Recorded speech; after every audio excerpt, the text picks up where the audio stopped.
Hey, what's up? Hey, Skiba Nation family, and hey, Jake, how's it going? Me and Lindsay are Going, here. going pretty good. Hey, Lindsay, what's up? Welcome to the watch party as we break down the Trump assassination attempt conspiracy. I know. We've been watching so much of it that we're both experts at this point, I feel. Yeah. Can you guys in the chat, can you hear both me and Lindsay? Check, check, check. You do it? I can hear me, so I think they can hear Okay. me. She can hear her, so we're good. Sweet. Well, just to walk the audience through what we have planned today. Now, there, of course, was the massive United States shaking event of the assassination attempt on Donald Trump last Saturday. And while we are Skiba News Nation, we didn't put out, we did some short videos, but we didn't put out a full breakdown of the whole conspiracy behind it and the different perspectives and actually what happened. And because it's so important, in terms of going forward, this moment in history, we want to kind of unpack this as thoroughly as possible. So we waited a period of time so we could gather a lot of resources from some fantastic content producers, a lot of different perspectives on what actually happened this past Saturday. And so I think our audience is going to enjoy this. Jeremiah, are you pretty excited? I mean, this is such a big deal. I mean, you guys talked about watching Trump's speech at the RNC. Yeah, well, when it happened, she was downstairs and I was upstairs, and everybody says, "Oh, you'll remember where you were." Well, I was petting Charlie, of course, upstairs, and then all I heard was, "They shot Trump! They shot Trump!" And I was like, I didn't believe it, so I ran downstairs, and then it was like constant loop of what happened, and then he got up and he raised his fist and he said, "Fight, fight," 3 times, and then I was like, "Oh my gosh, what just happened?" Like, I mean, how many people do you know that can get shot in the ear, which some people don't think is true. I think it is. But, how many people can stand up and legit like say anything? If I were shot, I'd be down, Most Americans would be, most people would be. I think it was really a spectacle is what it was. And for those of you who are watching who are skeptical of the series of events, don't worry, we're going to be covering all bases here. Now, some people are wondering, could Trump have been in on it? Some people are wondering, was the Secret Service in on it? Some people were wondering, how is it possible that this actually took place? And no matter what, I know that this is going to have tremendous effect in terms of swaying voters onto Trump's ballot come November. So the significance of this event is going to be looked back on the moment Trump won the election, I believe, between him and Joe Biden, is when he took that bullet to the ear. If there was a bullet that went through his ear, some conspiracy theorists have presented. So you guys buckle in. This is going to be very fun. Please, if you have any conspiratorial thoughts, any perspectives that you find enlightening for the audience, please add them to the live chat beside this video, and we'll add them to the stream and we'll discuss them. As we go through this, we're going to be watching it. We might have some comments. We might mute the video and make a comment here or there. But this is going to be pretty great. I mean, there's a lot of opinions going on right now. Who we're going to hear from tonight are some content producers like Alex Jones, the conspiracy legend himself, right? We're going to hear from Joe Rogan, Wits It, Gets It. We're going to hear from Bear Independent. We're going to hear from several other creators. Owen Benjamin has a very controversial take. We have a variety of videos here. So the question, some people are asking is, what does all this mean? And where is this leading? And while, yes, it is leading to a victory in November, can we expose, possibly through this compilation of videos we're about to show you, maybe a deeper conspiracy or a deeper perspective at what happened last Saturday? So before we get into the very serious topic of, the assassination attempt, which, you know, there were lives lost. So it is a very heavy topic, you know. I wanted to show this video from JP, Awakening by, you know, with JP, which put out today, and then we'll get into more of the series breakdown on what actually happened. So let's go ahead and play this clip. Sweet. Hi, we're agents Cletus and Spinetti, U.S. Secret Service. We're here doing a pre-event security sweep where Trump will be having his rally in 2 weeks here in Pennsylvania. That's right. The security of the president and his life are our only objectives.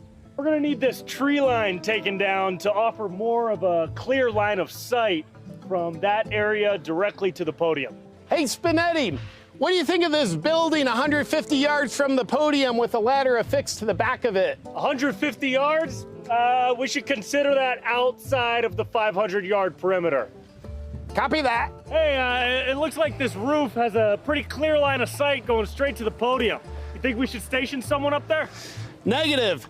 The director said the roof is way too sloped. She considers it too dangerous for agents whose job it is to take a bullet for the president. What is that, about a 10-degree angle? It's actually 5 degrees. So no agents up there. Instead, she wants them up there on that roof with a 30-degree slope. Roger that. So any agents stationed on the ground over by the ladder of that building? No, that building 150 yards from the stage is outside of our 500-yard perimeter. Ah, big numbers. Copy that. Now, in the unlikely event that there is a disruption, what's going to be our exit strategy for the president? I think we'll just kind of feel it out in the moment, see what's up then. Oh, go with the flow, kind of like a Taoism? Exactly. Kind of rise to the occasion kind of thing. All right, we're all secure here. Good work today, Spinetti. Oh, thank you, sir.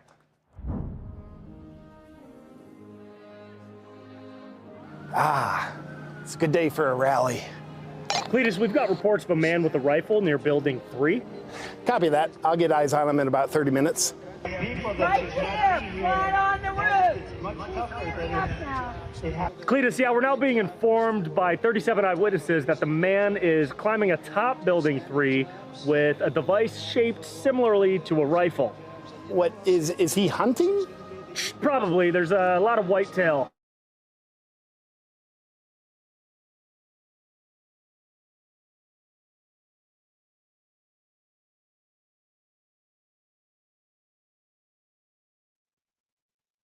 Jake? I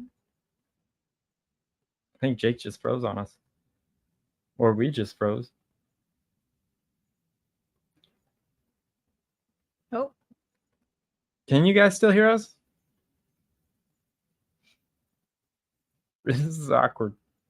Okay, let's see if I can figure this out.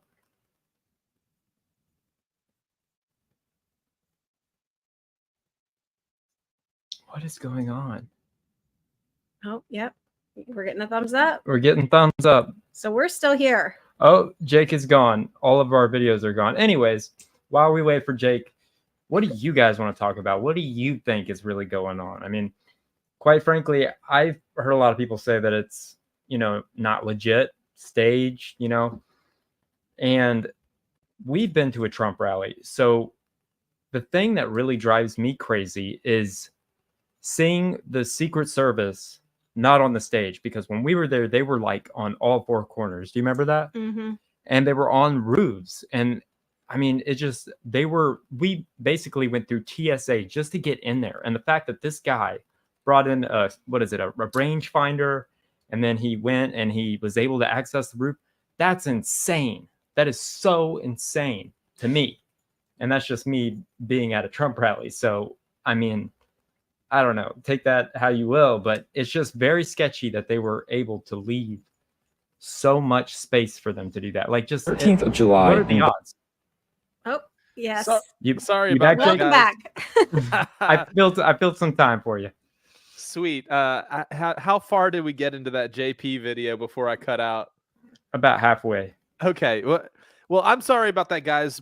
Jeremiah, I'm going to go ahead and upload the long video to our Google Drive so that if I cut out in the future, you can have it ready to pull back up and just keep going through it. Okay. So I'll have that uploading now. But let's go ahead and keep finishing that JP clip. Sorry, guys. Spectrum Internet is just absolutely trying to take me out of the game the past few weeks. So Was that a joke? Take you out? Oh no. Are you in the crosshairs? yeah, I Are you guess. on I the mean, bullseye? tonight we're really going to be covering some controversial stuff. You know, they don't want us exposing that they set up the Secret Service to set up Trump. You know.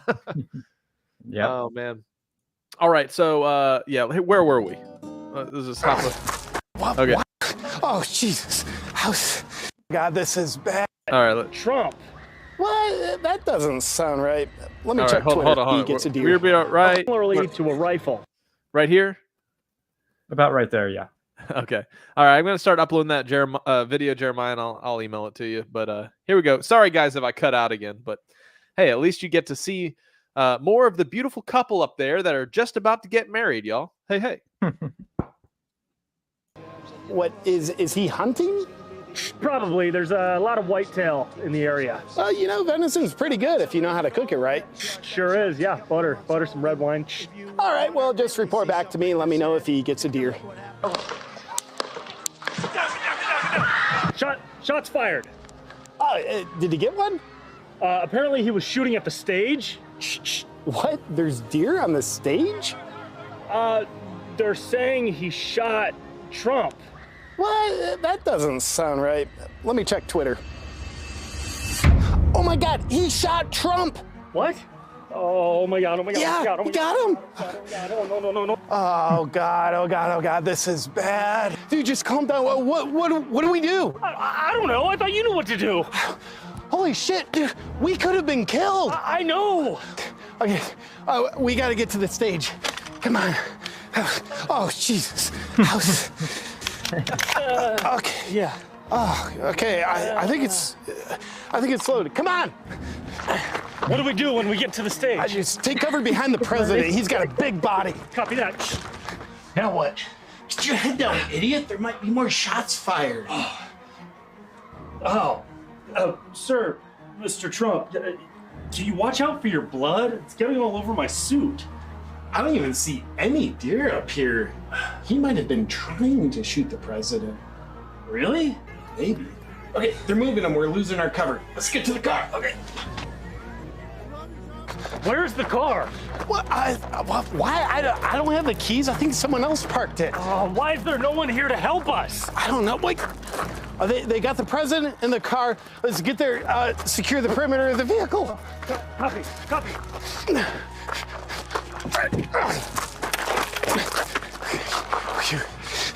Hey, how do you know if you're having a panic attack?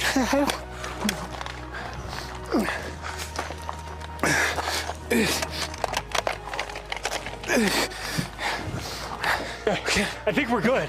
Okay, good. I think we're at the wrong car. Yeah, no one's in there. Huh? Yeah. Looks like this just isn't the right car. When we were running up, I could have sworn it was a giant black SUV. Oh, I could have sworn it was.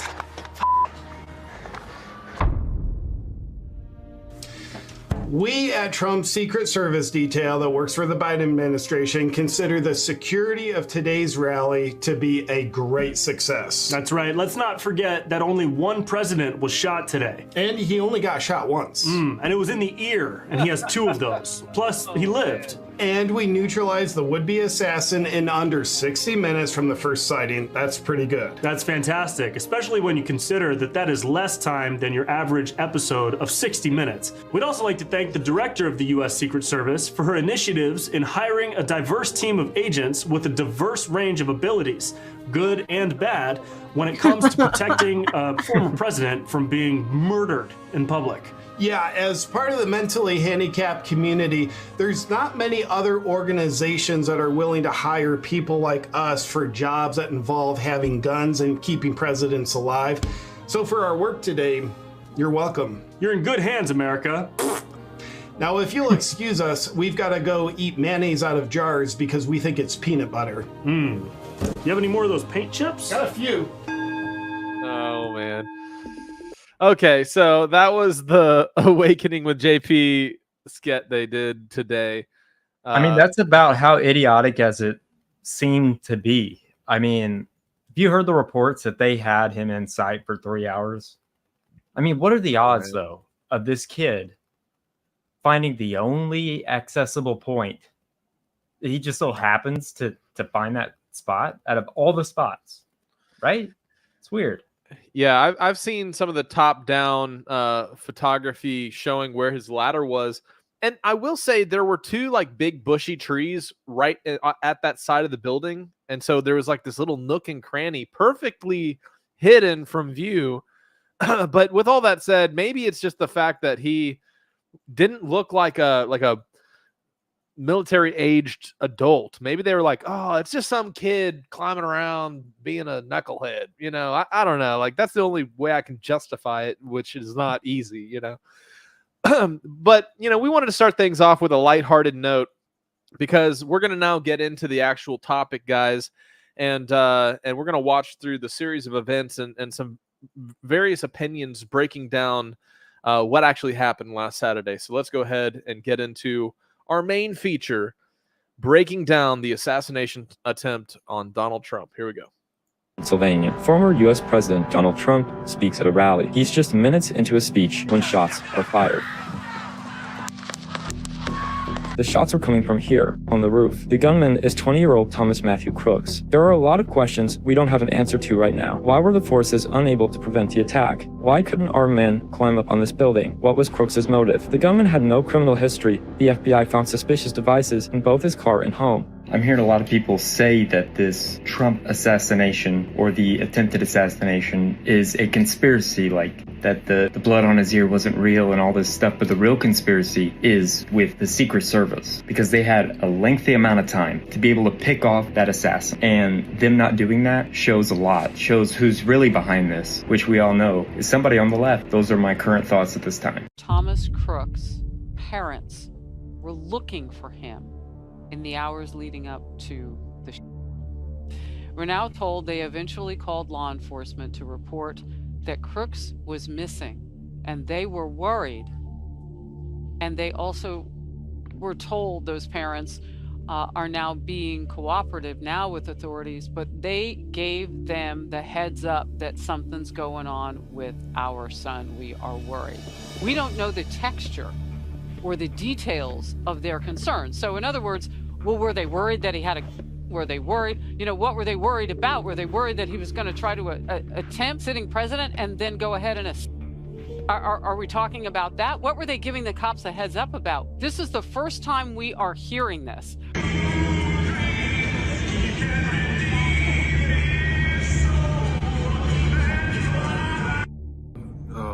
All law enforcement were notified of a suspicious. That was an Elvis song. Person, somewhere on the grounds.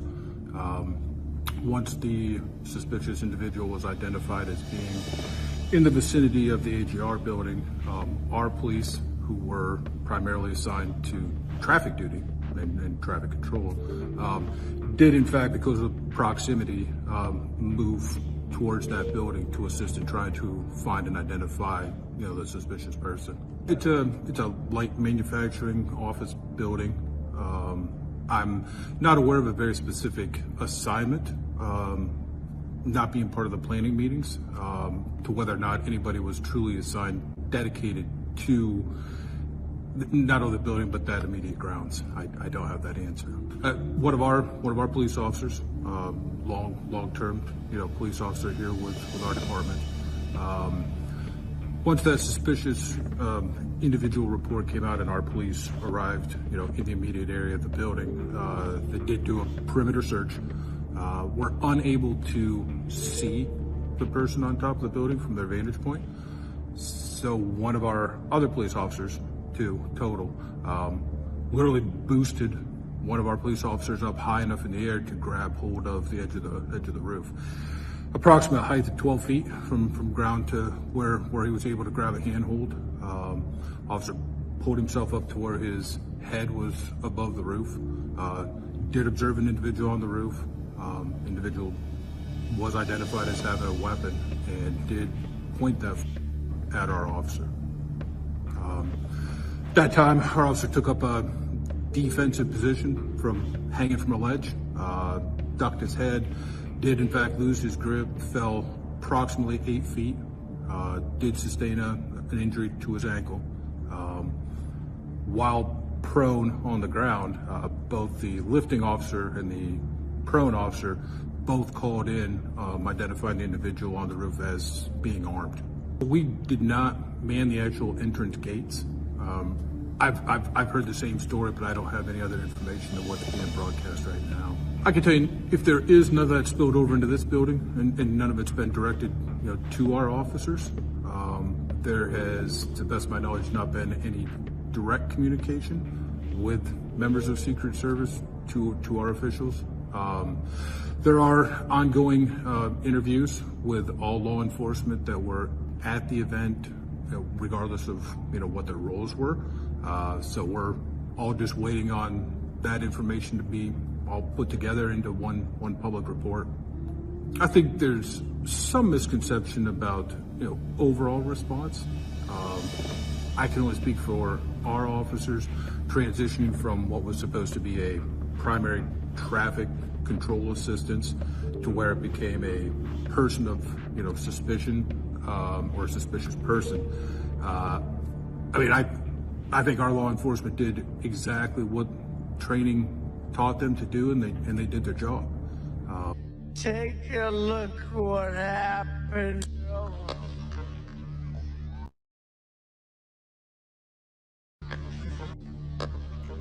I was gonna say, man, I love that graphic. In the end, Crazy. most governments are run Well put. own benefit without reference to what the majority wants. I can only speculate, and we'll have to wait until the investigation comes out, that they thought local law enforcement was potentially climbing up onto the roof when they saw a dark object on a light roof. But here's the issue. Wait. You're saying maybe they misconstrued crooks for local law enforcement? It's very possible. I don't want to speculate until the investigation is over, but the bottom line is that if you saw someone climbing onto a roof that you hadn't authorized any clearance on, it's got a clear line of sight. It's exactly adjacent to the shooting where the president was sitting, and you're talking about a pop shot, and you got people yelling, and there should have been comms. The minute that local law enforcement, who apparently had a rifle pointed on, there should have been an emergency frequent comms channel that they could have said, we have a shooter on the roof, Secret Service should have rushed the stage and immediately took the president and took him off, and then responded to the counter sniper. The shot should not have gone off. That is the failure in itself. You're supposed to be able to try, the best security is when you go in and you're actually able to prevent an incident, not react to an incident. Even if you would have left a law enforcement officer's patrol car in that parking lot with the lights on, that could have been a deterrent. But when you have nothing that is actually showing force protection, you're encouraging this. Look, I'm not sure about who the individuals are on the individual detail Secret Service, but I can tell you under this Biden administration, the one thing I've seen is massive DEI hires. And I can tell you, when you primarily go after DEI, you end up with DIE. It's the 13th of July in Butler, Pennsylvania. Former US President Donald Trump speaks at a rally. It's only days until he plans to accept the official Republican nomination. He's just minutes into his speech when shots are fired. Take a look at what happened.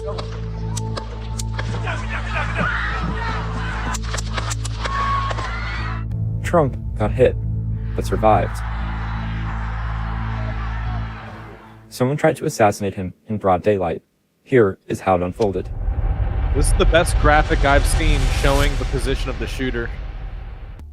By the time this video is published, new details might have emerged.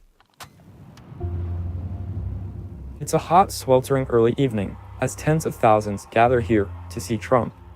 Pennsylvania is one of 6 vital swing states that will help secure the win in the next presidential election. Butler skews heavily Republican and is a blue-collar town. This is a big crowd. This is a big, beautiful crowd. He is surrounded by supporters. Most are sitting or standing in front of the stage. Some sit on the bleachers, center, left, and right. Trump's support staff and security, including Secret Service agents, are right at the stage. Behind him are 3 large buildings. On the roof of the building on the far left and on the far right are Secret Service snipers. They are constantly scanning the surroundings, looking for threats. They can be seen in this video filmed by a crowd member. Hello, Butler, and hello to Pennsylvania. I'm thrilled to be back. Trump begins with his speech. Things seem normal. He turns to the right and points at a chart showing statistics on border crossings.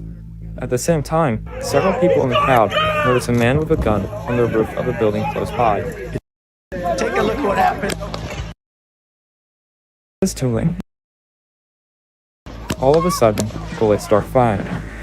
One even gets captured on camera. Another building, about 400 feet or 120 meters north of the stage. The shots are coming from here, on the roof. The gunman is 20-year-old Thomas Matthew Crooks. He's armed with an AR-15 semi-automatic rifle. Take a look The what gun was happened. legally purchased by his father. First, he apparently fires a round with 3 shots. Trump reaches up with his hand. The first bullet pierces the upper part of his right ear. He will later say that turning over to the right at that exact moment prevented the bullet from hitting him right in the head. He ducks down behind the podium, and within 3 to 4 seconds after the first shot, Secret Service agents swarm the former president and shield him with their bodies. Crooks opens fire again, immediately, with 5 more shots. Take a look what Right happened. before the first shot by Crooks, one of the snipers on the left roof behind Trump seems to detect the gunman and prepares to return fire. Some outlets report that these snipers killed Crooks, while the Secret Service confirmed its personnel neutralized the shooter. We could not corroborate that it was in fact these specific agents. The gunman also hit spectators on the bleachers. One man died, 50-year-old Corey Comprador. 2 others were critically injured. With Trump's microphone still on, we can hear the tense exchanges among the agents.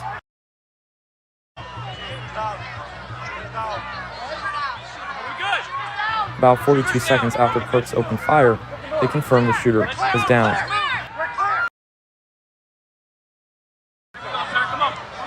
Let me get my shoes.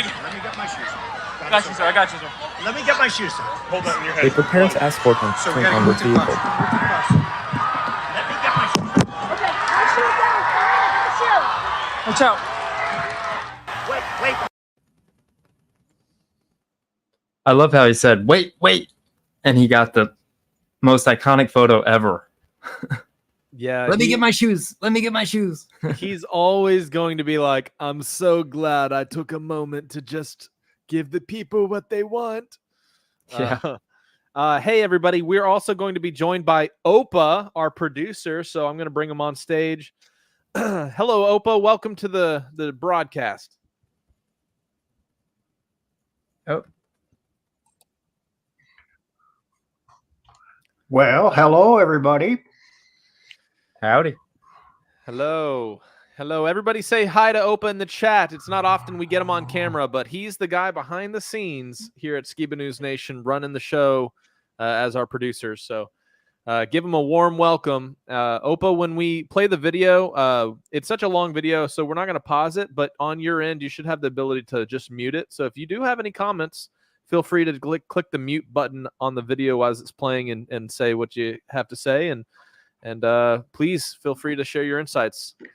Well, I remember when I first told my mom, she told Opa, and my mom told me what Opa said. But Opa, could you share what you said when you first found out that he was shot?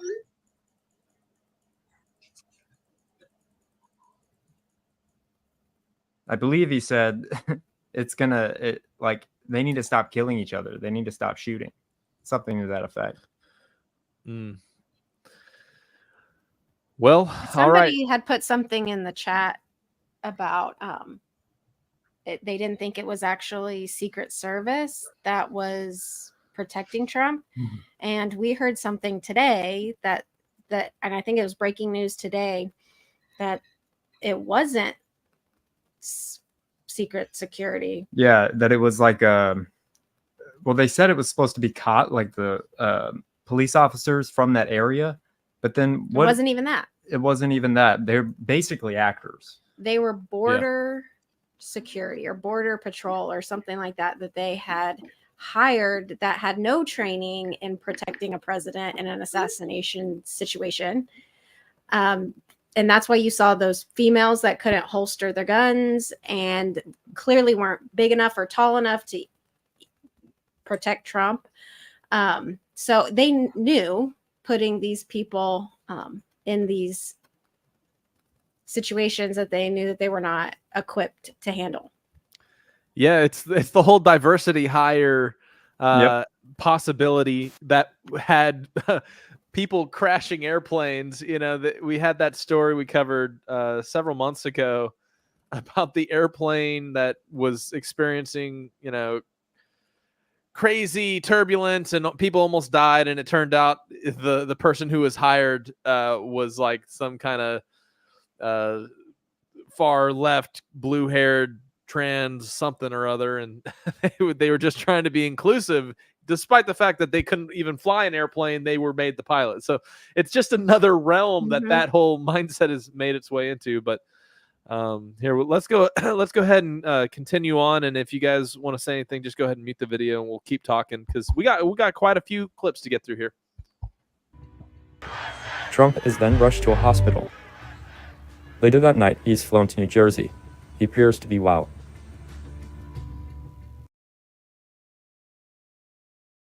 There are a lot of questions we don't have an answer to right now. Why were the forces unable to prevent the attack? Analysis on X suggests that at least the snipers on the roof behind Trump were likely scouting for dangers further away, with this rooftop possibly falling into the responsibility of other law enforcement agents. We were unable to corroborate that. Why couldn't our man climb up on this building? What was Crooks's motive? The gunman had no criminal history in Pennsylvania's public court records. The New York Times found a voter registration record for Crooks. It shows that he was registered as a Republican. They also found that he donated $15 to a liberal voter turnout group through a Democratic donation platform in 2021. He was a kitchen worker and had a membership at a local shooting club. The FBI found suspicious devices in both his car and home. Whoa, Daryl's comment about the shorting of Trump's stock is insane. Like, that's the perfect cover-up. Oh yeah, we were going to short it by millions, but it was just an accident. Well, wasn't it an Austin company? It was an Austin company. Austin, Texas. And they shorted it 12 million, and then they came out on their website and said, oops, we did want to short it, but only like 1,200, not 12 million. Like, whoops. that's a few more zeros. Oh than, my goodness. Yeah, and they even had to come out and make a statement on their website. Like, they knew that they were being like focused on because of this. It was a Follow 9/11 the money, moment, guys. Yeah.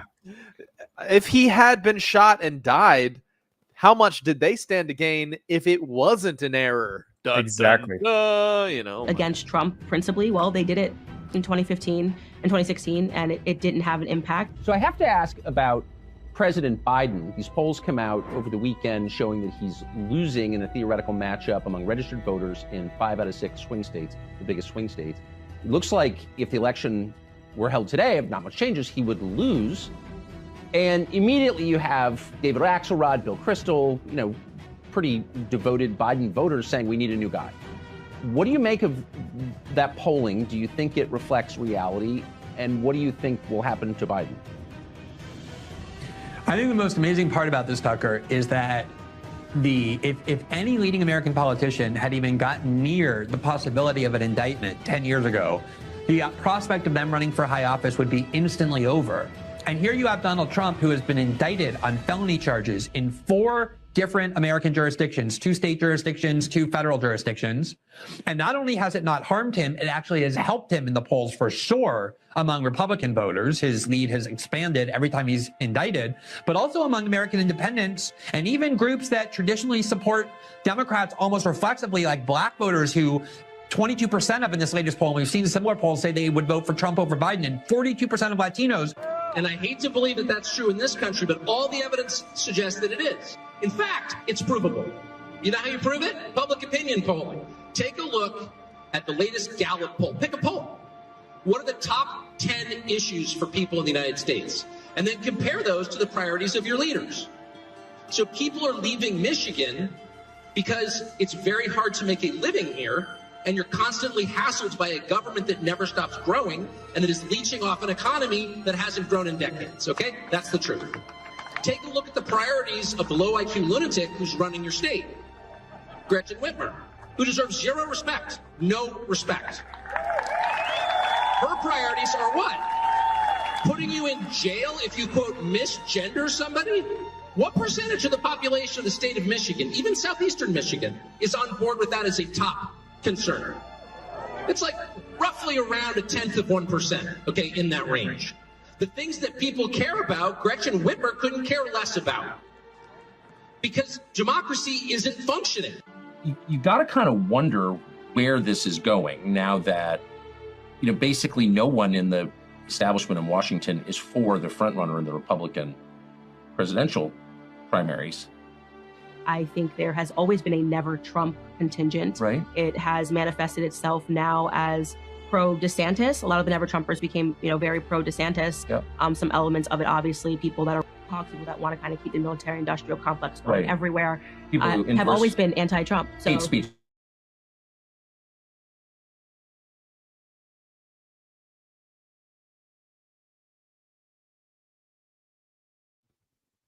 Looks like we lost Jake again. Can you hear me? I can hear you, Opa. Yes. You're quiet, but we hear you. Sorry, guys. We are at 16:36.7. It says it's still playing. It is not. It is not. Opa, you said you had that clip? No, I'm asked where it was. Oh, it's the Google Drive.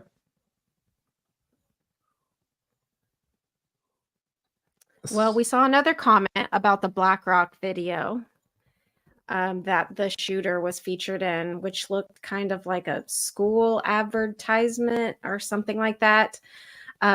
Very strange. Clearly, there were people in this child's life that are influential, and they saw him as someone that could probably be easily manipulated and used as a patsy, possibly, or could convince to do something pretty horrific to a president and,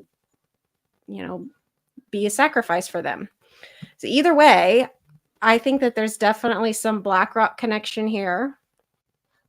And I believe Jake put it in that long video, the BlackRock of the shooter in the BlackRock video, right? Yes. Hey, sorry guys, I keep dropping out. By the way, Jeremiah, I did upload the video for you guys so you can keep it going on your end. If I keep dropping out, I apologize for my internet July issues. in Butler, Of course, Pennsylvania. here in Kentucky, there's probably some cousins kissing on a telephone wire somewhere bugging my internet, so I don't know what to oh gosh. Well, kick them out. Hey, get down from there. You're not supposed to be doing it up there. Oh, okay. Let's I think we were at the 16-minute mark. 16:35. Okay, cool. Okay. And so you guys upload it on your or add it to the video on your end. So if I do drop out, we could just keep okay, going. you send it to my email? Yeah, I emailed you and Opa. All right, here we go. Is protecting our homes from intruders. Yet the battle for democracy remains fiercely contested. By the way, isn't it? It's so interesting, and narcissists are this way. The projection involved. It's like whatever it is they're doing, and I mean at a precise level, is exactly what they accuse you of doing. You're democracy. Really, I like democracy. Democracy would give people without money and without a TV show some voice in how they are governed. Therefore, I'm for it. And they want exactly the opposite. So the middle class in America, which has been not the majority since 2015, the anniversary that nobody noticed, has less economic power than it's ever had. That's why Trump got elected, in my view. And now it has less political power than it's ever had. So if you are taking power away from large segments of your population, you are by definition attacking democracy. That's exactly what you're doing. There's no other name for it. So that's the first thing I noticed. In the name of defending democracy, we took away the things we need to have democracy, which is our core freedoms guaranteed in the Bill of Rights, just as in our for democracy, now shutting down an election and putting dissident priests in prison. It's such a democracy they don't have elections anymore. That's how pure a democracy it is. But the second thing, and what's I think more applicable to this conversation, I learned, is that their response was the tell. If you want to know what they care about, if you want to know what's important, Listen to how they respond when you say something unapproved about it. How many Texans do you think are all on board with letting 7 million people cross into their state illegally? What percentage? Zero. I don't care what your race or national origin. Nobody is for that. That's insane. Has the governor of Texas done anything meaningful to stop that? No. The Republican governor? He's got a National Guard. He's the commander-in-chief of the National Guard, and it's Texas, so they're all large. And they have double-stack magazines in their sidearms. You think they couldn't stop that in a week if they? Of course. Just assemble along the border. We're not doing this. No, he refuses to do that. He won't do it. And it's not like no one suggested. I've suggested it to him 3 times, including in private at a cocktail party in Dallas last year. What are you doing, man? Don't you have a National Guard? Why don't you seal the border? Oh, it's very complicated. No, it's not. No, it's not. If someone's trying to break into my house, it's not complicated to repel the person. Do you have a firearm or don't? Are you willing to defend your house and your children, or aren't you? Well, it's more complicated than that. Really, tell me how. Speak slowly so I can understand. It's not more complicated than that. It's more dishonest than that. You're lying to me. You don't want to do it because your donors don't want you to do it. It's that simple. Greg Abbott. Liar, and worse than liar, betrayer of your... That's what that is. Man, Trumper... I was going to say Trumper. I combined Tucker and Trump together. Trumper Carlson. I was going to say, man, Tucker has come a long way from his days of syndicated news. Now he's becoming this like national conservative icon. Really interesting to see his transformation. I'll tell you, his speech during the RNC was pretty amazing. Like, just, I think the way that he words things is so good. That's why he's such a good journalist and so good at exposing, everything now that he can now, because he's not, tied down to a, corporate news, cable news access or whatever. So, you know what I mean? Yeah, I know what you mean. What was that? Oh, it's bit old, that chart. Okay, that chart's so, a couple of months old, and if you want to really see something that said, take a look at what the happened. actual moment. I mean, this guy's just chilling. I will say, this is the part that makes me think that it's real. Now, this is Witsit Gets It. He had some great breakdowns, kind of trying to analyze. That chart's a couple of months old, and if you want to really see something that said, take a look at what happened. That is a very realistic reaction. Now, someone has told me, like, well, we know that Trump has all this training as an actor. Yeah, like as a real reality TV actor who kind of just plays himself in it, and it's very cringe, and you can tell he's acting. Like, I mean, this is not that kind of acting. But sure, I will throw that point on the table or whatever. I'm not gonna lie, like on just like a real pattern recognition meta kind of approach, the part that sells to me that it may be real more than anything else is how well he reacted. A lot of people were saying this isn't a realistic reaction. In the scenario that a bullet just barely nicks your ear, that is exactly how you would react. You would not even really be able to tell it. I've talked to people that have been shot, been grazed. Like, you just kind of feel fluid. You don't even know for sure it's blood at first. It's like a shock value. If you've ever sustained any type of serious injury, you don't even feel it at first.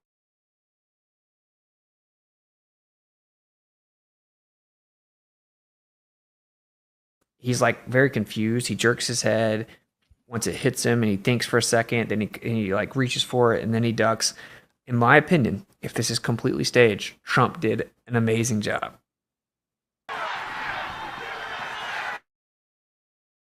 Hey, we got a super chat. Thank you, The Flat Out Truth. They said people all over the world are reporting issues with banking, flights, internet, etc., supposedly due to an issue caused by CrowdStrike.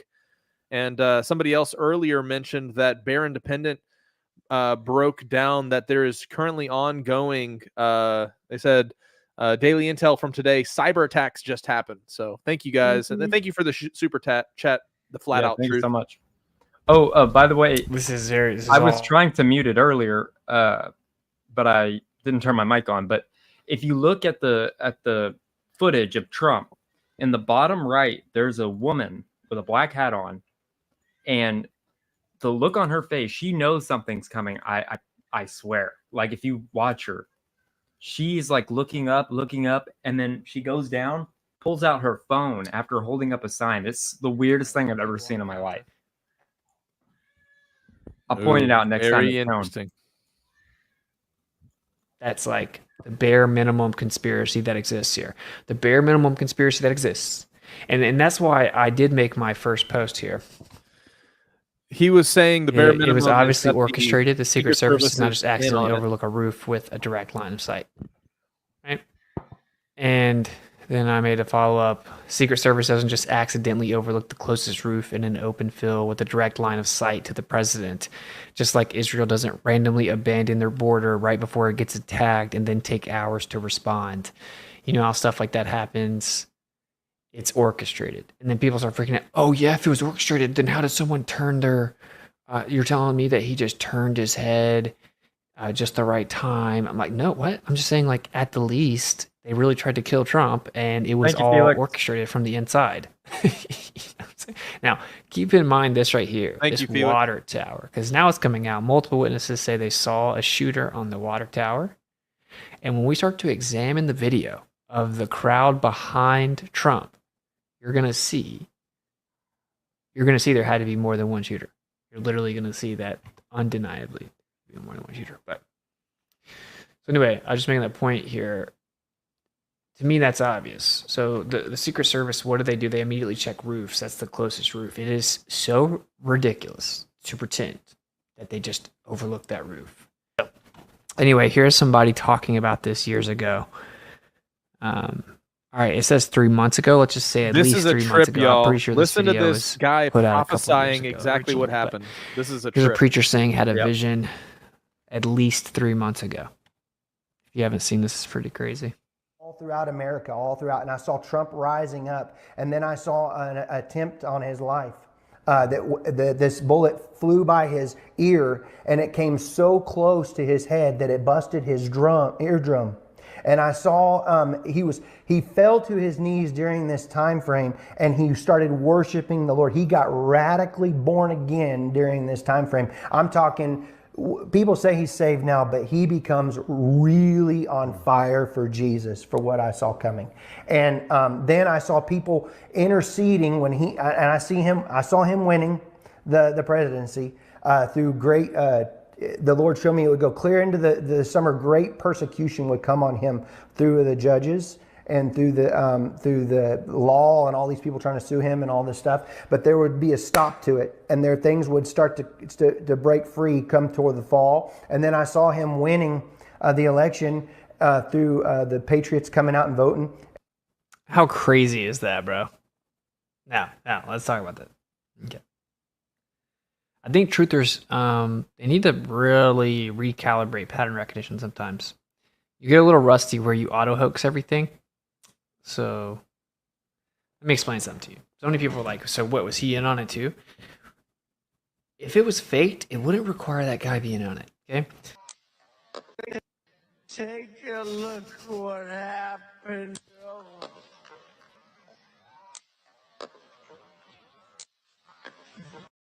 Take a look what happened. Okay, now this animation cannot be corrected. The guy wouldn't have an ear. Look at that. That can't be correct. He would not have an ear, right? I'm trying to tell you guys that the physics is not as open and shut as you guys want to believe it is. Here's a guy that tried to break it down. This was spread out. Proof of divine intervention. Really, if this animation was true, he would lose his ear right there. The bullet is literally within the width of his ear in this animation. How is this proof of divine intervention? This is proof that this objectively Bullets didn't do crazy happen. things, though. Now, I'm not saying that the bullet couldn't have grazed him. It didn't do this. Is this? Am I tripping, or is this actually stupid? This would rip his entire ear off. Dude, I mean, 5.56 is no joke. Obviously, 7.62 is like significantly more heavy duty. 5.56, I mean, have you people never shot guns? Shrapnel. I'm so confused at the Patriot. Thank you. Got another super chat. If you read the book JFK and the Unspeakable, none of what happened the past Saturday would be impossible or implausible. Look at the big picture. Thank you again, Felix. That was very kind of you. Very interesting. Yeah, very interesting. We'll check out that book. I mean, how laughable is it that the very people that have been saying that Biden has body doubles and that's not really him, and there's people wearing like skin suits of Biden, right? And if this happened to Biden, would obviously be saying it was fake. Are the same people that are gaslighting you, calling you crazy, insane, trying to belittle you, that you're not even allowed to ask questions? Really? I wonder why you're. Oh, it's because you want this to be true and this benefits what you want to happen. That is not the way that you are supposed to investigate things. Always do that. All right, let's watch this next one. This is kind of in regarding the possibility of multiple shooters. First crack of the gunfire, and I just screamed, "It's the sniper!" First crack of the gunfire, and I just screamed, "It's the sniper!" July in Butler, Pennsylvania. Former U.S. President Donald Trump speaks at a rally. He's just minutes in. Oh, sorry guys, we are just getting an additional take ready on the case that I drop out again. So that's what that was, but we'll get back to the video. Sniper, and he was firing down toward the water tower. That's what we're hearing. And yeah, and then at that same exact moment, there was a spray from the right side of the stage that I thought was some type of gas. Sweet. Like, No more gas Jake that disconnection smoked. pauses. You know, lined up front, and he said You guys can keep it going if I drop out again. So now what Wits is covering here, we're kind of losing track on the main video here, is that there's a conspiracy going on right now of multiple shooters and some eyewitnesses saying there was a shooter on the water tower, as well as some interesting video footage that Wits is going to get into demonstrating bullets hitting multiple things at the same time. So one bullet hitting a person and one bullet hitting a guardrail. So although the timing would have had to be so perfectly in sync, but that's what he's talking about right now. Okay, now these are just people there. But I'll say this, dude. I 100% don't agree with anyone claiming that everyone there was in on it. No, bro. Guys, that's not how you do these psyops, bro. You have the vast majority of people there have no idea. You can see this would be the water tower right over here.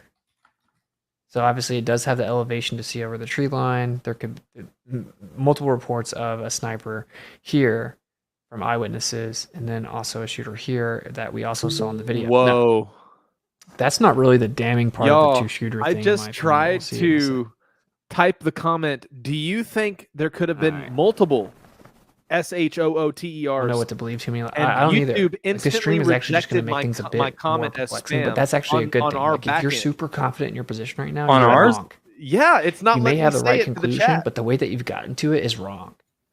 Like, if you're 100% one way or the other, Say you pew are pew. wrong. I'm just telling you, like, as in, you may have the right conclusion, but your line of logic, there isn't enough information available for you to be 100% about anything right now. That is a fact. This is what I said, but in the stream, plain 'cause language of it, and seems like not that many people AI are. just sniped me. I can't believe it. Okay, check this That's out. crazy. This is very interesting. All right, Pew, pew. so he's going to show some clips that what you guys support this possible conspiracy. Watch this. Take a look what happened. See something that said, take a look what happened. What happened. Okay, so we all agree we just saw the rail clearly get hit. Right, there was a shot, and it hit right here. Like, everyone can agree, we heard a shot right whenever the rail gets hit. Right, we can all agree on that. See something that said, That's take a look what definitely happened. Ricochet. See something that said, Because the stage is right in front of him. What happened? Take a look what happened. Watch this guy at the same exact time as this that guy. might be the guy that That's the guy that got hit. wasn't he wearing a white shirt? Well, that's where he was sitting. So you think it's ricocheting from the guy that just got hit? Okay, so on for the left? coping, he isn't just ducking because he magic heard a bullet. shot. He's It's a magic falling like bullet he got theory. hit by a bullet. My Hey, magic tell me bullet why we theory. hear one gunshot and two people No, I are think it's getting hit, or it is there are possible. two impacts of bullets. Now, for there to be two shooters, they are synchronized, right? That's like very impressive synchronization. but like, or this could all be fake, and like they got their roles mixed up or whatever. Now, of course, guys, just remember we're covering all the various conspiracies and thoughts on the shooting. So you might disagree, and we're not condoning any particular theory. We're just covering them all in tonight's breakdown. So I mean, just now keep that that, in mind. but if you look at it, it's kind of making me second guess because it looks like smoke coming from an entrance. Until there's 2 gunshots, I don't really think that's likely either. But this is Yeah, super it's weird, very right? interesting to Why are see. they both going down? I'm gonna check the chat because I'm definitely open to me missing something. I here, but mean, let me it's just play the simultaneous, video so it off would have of it. had to been a synced shot. Take a look what happened. See something that said, take a look what happened. What happened. Take a look what happened. But I mean, he falls right after that. Like he moves. Someone said maybe he's from Chicago, so he's used to reacting to gunshots really quick. Ooh, that's interesting, Daryl. Analysis of gunshot sound that there's more than 2 guns shot that day.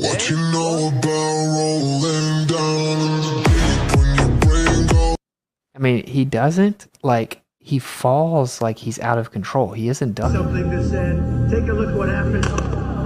He falls down. Like, I guess it's possible that I will say it's definitely possible that he's just super uncoordinated and decided to crouch the same way you would fall if you got shot.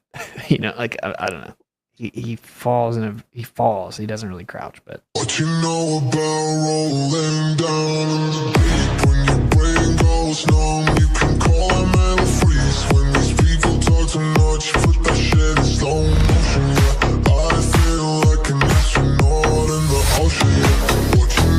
Yeah. Okay, so it's very interesting. And this guy, look at this. And you know, that's a little bit old, that shot. That shot's a couple of months old. And if you want to really see something that said, take a look what happened.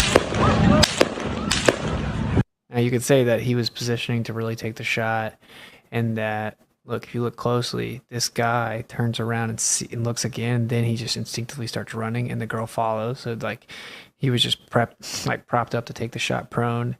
This guy, same thing. He could tell he's about to take the shot.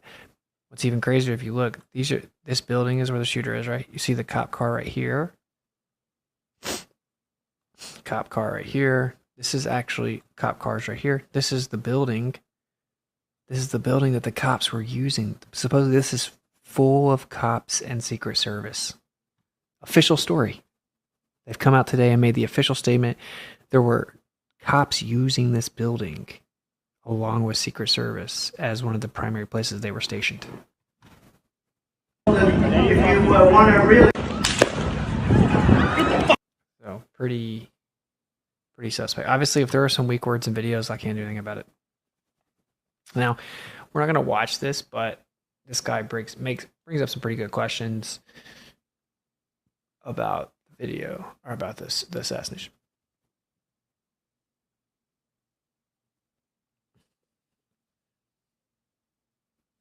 They're saying that Trump was around here in front of these 3 red buildings, giving his speech. There's a sniper on the roof over here looking directly ahead. I mean, just on its face, the story is ridiculous, but, I mean, everyone's seen this. I guess we can watch it, but this guy's sketchy. But maybe you haven't seen it somehow.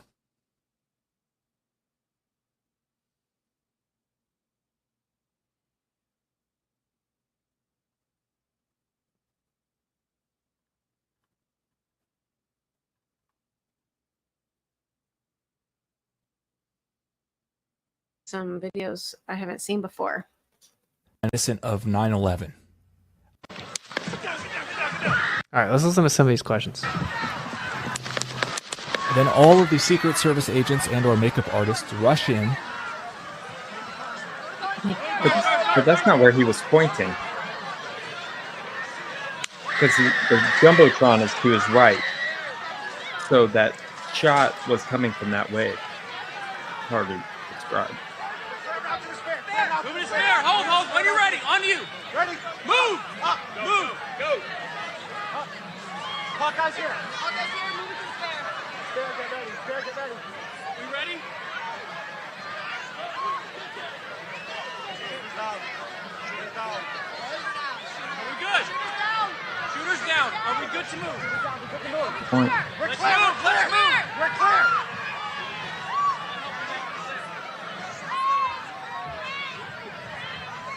Shooter, like, how do you know there's not more than one shooter? And when everyone has been saying, for even Secret Service has been sending pictures of a guy, everyone in the crowd sees a shooter. Why wouldn't they pick him off when he's doing this, though? That's what Lindsay just said. Minutes and minutes. Good point. Why would you not be already having taken him off the stage? And better yet, how do you know there's not more than one shooter? I'm just trying to figure this out. Like, by the way, hello to everybody over in the Discord. We are live streaming this also to Discord, Jeremiah. So we have everybody there. So hey, everybody. Yeah. Oh yeah, a lot. The orange thing was weird too because there was this great conspiracy because there was some missing chemicals. There was apparently missing chemicals, like serious amounts. Does it always have to be like a comic book? Yeah. You know, it's always so fucking creepy. Know. Well, the whole world is like basically some bizarre movie now. The Language Trump thing, disclaimer, the shooter, by the way. all the stuff that's coming out about the shooter now, the more you read about it, the more you're like, what is it's going like a on? BlackRock thing too, right? Yeah, he did a BlackRock commercial. They knew that there was a suspicious person 10 minutes before Trump went on stage. They still wouldn't let him go on stage.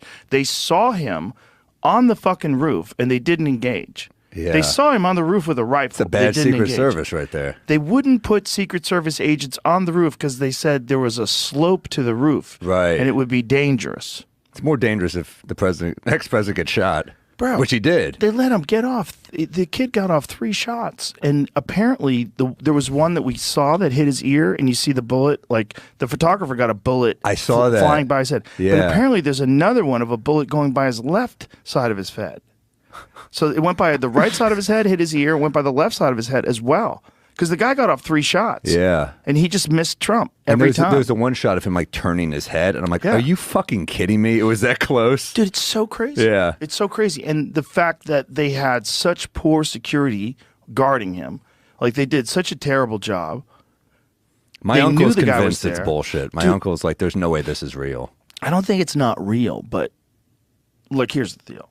Okay, I'm not accusing anybody of anything. Just want to be real clear. Yeah. But they have organized assassinations before. Sure. And when they organize Usually starts a war. assassinations, it looks just like that.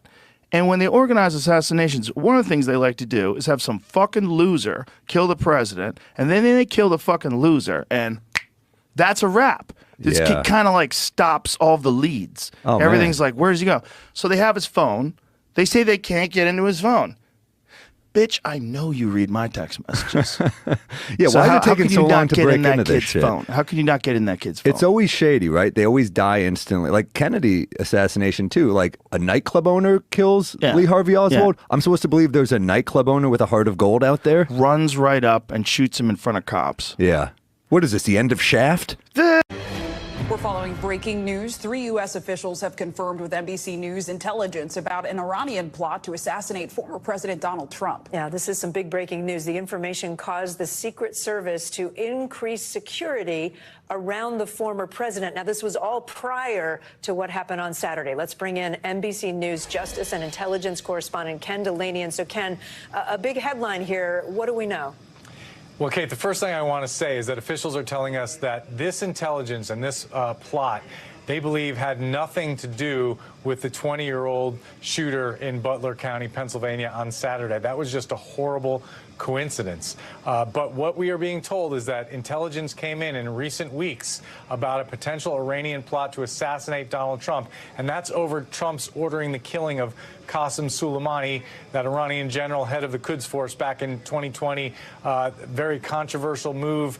The Iranian government was furious about that and has plotted to kill other American officials, according to U.S. intelligence, involved in that operation, including Mike Pompeo, who was the Secretary of State at the time, and John Bolton, who was the National Security Advisor, who still have security details to this day because of the risk of that Iranian plot. So now the intelligence is suggesting that the Iranians are targeting Donald Trump, and that was passed on to the Secret Service, that information, in recent weeks.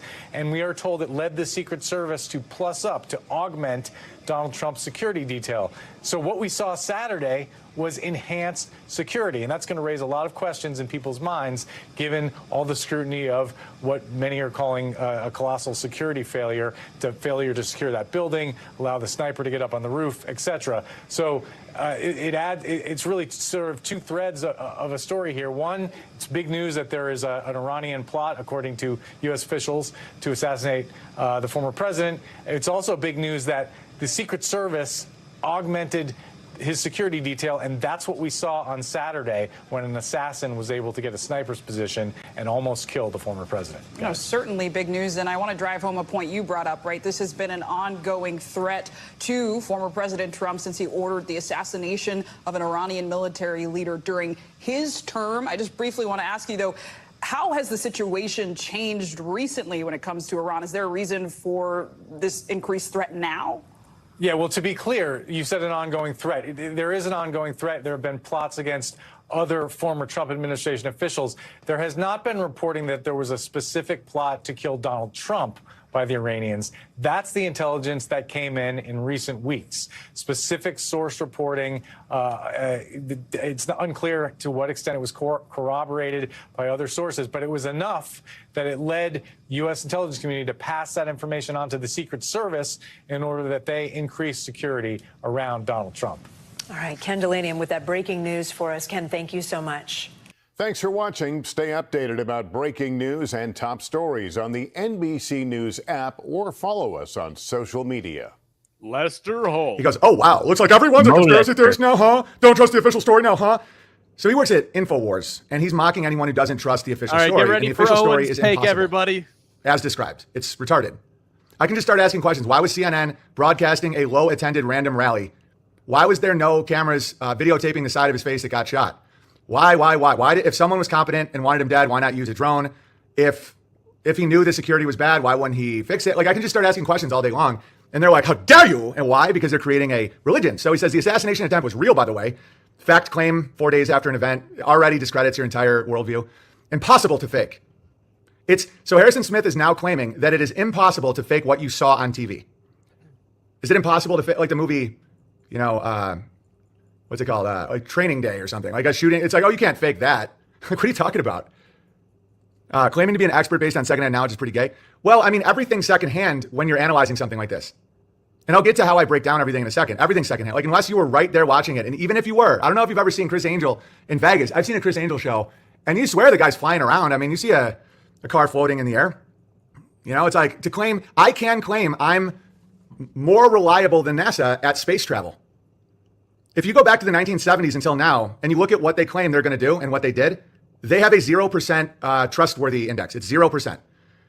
Like a baby crying and pooping his diaper is literally more of an expert at space travel than NASA. NASA is an expert at comedy and mind control, in my opinion, based on what I can discern. And one thing to really watch out for is when someone's trying to get you to put down your own belief in your own mind. Okay? I've had that happen many times in the past where I will see something, I'll talk about it. People say, oh, you're so stupid. You're not an expert. You're destroying your career. And I would be like, oh, maybe they're right. Like, I am stupid. Man, that really was crazy for me to just think I knew. I'm no expert. Cut to 5 years later, I was 100% right and they were all wrong and they're still just as arrogant. And over time, I start thinking, I'm not going to shut down anymore. Like, why would Eric Weinstein know more about where we come from than me? He's motivated by Harvard grants, the desires of Peter Thiel. And I'm just using, he just popped in my head. I have no axe to grind. So he works for Peter Thiel, a venture capitalist that got to start with BlackRock, who literally has a company to purchase and sell child's blood. Okay. Yeah, he's acquired a lot of money, right? He's really good at systems analysis at an institution that is obviously corrupt. So when someone says he knows more about God or like evolution or where we come from, I'm like, no, he's really good at acquiring magic fund tokens called dollars and status at a corrupted institution based on nepotism. Like, why would I value that? You know, why would I value someone whose entire fruit is based on a game that doesn't create fruit? Okay. And so Harrison Smith here says the assassination attempt was real, by the way. Real in what sense? So who did it? Why? How are these things? Like, how did he put a 10-foot ladder in a compact car? How did he, like, when you see people shutting down questions, like immediately, like when I said, who did Jesus pray to? And all these guys went totally apeshit. That's how I know they're hiding something, intentionally or not intentionally. They're guarding something for a reason. Okay. A child's question should not be reacted to that way. Assume motivation, discredit, red herring, straw man. Like that is an animalistic reaction that tells me everything I need to know about where you stand on a topic. It's called idea sonar. And it's a valid thought process. And what I'm going to explain to you today, the CIA uses, I mean, this is analysis. This is like what the professionals use. And the federal government in a lot of ways is a theater troupe. So are criminals. It's like you're putting on a show to get a reaction out of people around you. You know, if you listen to undercover ATF agents or undercover feds or undercover cops talk about how they could infiltrate a gang, how they could get someone to do something, it's all theater. It's all, you know, you're in on it and someone else that you're buying the guns from, that's another agent. You put on a whole show, you know, you get your credibility, you run your lines, you have your character choices, and then the person witnessing it now trusts you and brings you into their organization. That's at a very low, simple idea. Seacow says, looks like 8 feet. Enough, Seacow, enough, all right? Just step out, like this one, just take a step. You think they played golf on the moon, Seacow. Today's not your day, so it's like, okay, was it an 8-foot ladder that went into a Honda Civic with the guy with a 70 IQ with a retard's face who was in a BlackRock commercial? I'm not gonna hold your hand the whole day where you're like, I believe it was an 8-foot ladder. We are gonna show the Blackfoot commercial later on in the show. Behavior, and that's ideology, okay? It's called building a mystery or building a religion. Harrison Smith says, it's impossible to fake. Total fuck up by the bad guys. So now he's creating a binary, the bad guys. This is what you do to children, okay? We witnessed a miracle. So look at the 3 assertions of Harrison Smith here. And Seacow wants everyone to know it may have been an 8-foot ladder. The assassination attempt was real. Now, what is your definition of real? What is the parameter of real, right? Like when you say real, you mean exactly how we saw it on TV? But what does that mean real? Like we just saw something on TV. You know, I have 1 degree separation from somewhat inside knowledge that claims there was multiple shooters and that person claims to be there. So I'll explain to you exactly how I break things down. I've talked to people on the federal level. Oh, that's interesting. So Owen's on to the multiple shooter aspect as well. What are you thinking on the multiple shooter thing, Jeremiah? I'm more open to it than I was when we first started. It's starting to make more sense, but you know, who knows? I don't know. I think there's more to it than we know right now, for sure. No, but when you say real, what do you mean, Harrison? Do you mean what we witnessed was not modified or altered? The fact people have hidden agendas means it's not real, as like you're already watching a deception with hidden motivations. You've not established who did it, just a bad guy, right? You're assigning motivation, you're creating an egregore, and then you're claiming miracle. That God has now blessed and anointed Donald Jamarcus Trump. And if you don't think there's ramifications for this, here are some Trump fans right now putting maxi pads on their ears. Not even kidding. I do think this is Those hilarious. Of you just listening, the Patriot retards are now putting, it's like I am Spartacus, they're all putting maxi pads on their ears. And I thought that was a joke. It's kind of like when someone gets cancer and everyone shaves their head. That can't be real. So there's an old lady, there's a black taping it on. The joke I threw out there today was, listen, I'm with you guys. You know? Listen, man, you can't say you're a real Trump fan until you have a maxi pad on your ear. All right. C is showing solidarity by shitting their pants. Listen, I'll make fun of Biden too, guys. I get it. But this is a ridiculous scenario. This feels a lot like pre-COVID insanity, where, I mean, getting people to put maxi pads on their ears to show solidarity is, it feels very intentional. Jeremiah. There you go. Right? That's real. Patriots are falling for this hard. Right, yeah, right, and challenging your perception is good. I'm doing a service for you, even if you were mad at me about it, okay? What do you think this is a weird time in our country. You've been saying, all right, now and warning people about stuff like love Tim Dillon. This, whatever happened, you've been saying there's going to be violence in this election. Yeah, I mean, I joked around. You're one of my favorite comedians. I love you. Thank you. I watch your show every week. So is my wife. So is the crew. We love you, Tim. We love your crew. I just want to be 100% clear. Okay. Yeah. I'm not trying to be dramatic here on air. I am literally telling you what I believe is going on. And so here's the bottom line. Everybody's getting into grassy knoll and shots and ballistics and trajectory. The Secret Service, even if he only has 20 people, because Biden cut it down to nothing, he wouldn't give RFK Jr., whose father and uncle were both murdered by the government, any Secret Service. So that's by default serious negligence going on, deliberate negligence to get him killed. So Trump's got 20 Secret Service. Doesn't matter. All the local police work for them and want to work for Trump. So they were told by the advance team, this has come out, not to be on the roofs of 4 buildings 450 feet away that a Boy Scout, a 10-year-old could make that shot, okay? So there was a default stand down, just like in 63 in Dallas. And Kennedy said, I'm pulling out 100,000 troops a month. In 4 months, the 400,000 troops that were in Vietnam were going to be gone. Trump said, I'm going to end this war. I'm going to cut off funding the Ukraine war. And so Biden's completely collapsed. And then they don't put anybody on the roof, which again is the number one place you go and the number one place. I mean, if out to a half mile, if there's water towers where a president or a top candidate speaking, they go and put people on the water tower because that's a place to take a shot. 450 feet away, literally a 10-year-old can hit bullseye at 450 feet. Okay, I've shot mountain goats at 1,200 yards, but most people can't shoot like that. But we're talking 450 feet. But the round the guy fired was so lightweight, a little bit of wind can blow it. Cold bore, it can always shoot a little bit to the left. But the point is, it was 1/2 inch away from hitting Trump right in the temple and killing him. Shot right through his ear, right here. And so that's one issue. This was not a mistake. This was not a screw up. This was premeditated. But yes, I've been on air like a parrot saying they're going to kill Trump or try to kill him. And when they kill him or try to kill him, all hell is going to break loose. So I want to be 100% clear. Now the deep state set this up, brought in the shooter, protected him, put him up there. That's all 100% fact. Don't be naive. People debate that stuff all day. The default is put people on rooftops within a half mile. This is 450 feet away. This is preposterous. This was the default set position. Like this is like putting salt water in your gas tank or not putting gas in your car. You have a newborn baby, you throw it in the pool. It's not a mistake. It's done on purpose. The low-level Secret Service, is not their fault. They followed orders. No one is on 4 rooftops, 450 feet away. Who is giving that order? Who is telling them don't be on the rooftops, do you think? If you had to guess. We know that, right. That we know. Okay. That is the senior advanced team of the Secret Service. And that is that there's a name. So the senior this woman, I forget her name. She's testifying. The Republicans have just called her to testify in front of Congress. I forget her name, but she is the head of the Secret Service. Do you know her name, Alex? I'm forgetting her name. Yeah, it's another one of these diversity hires. So right. we saw a bunch of women with guns didn't protect Trump, but it's beyond that. The number one thing, if you study the Secret Service, this is all well known. It's in all the Secret Service movies, but it's the default.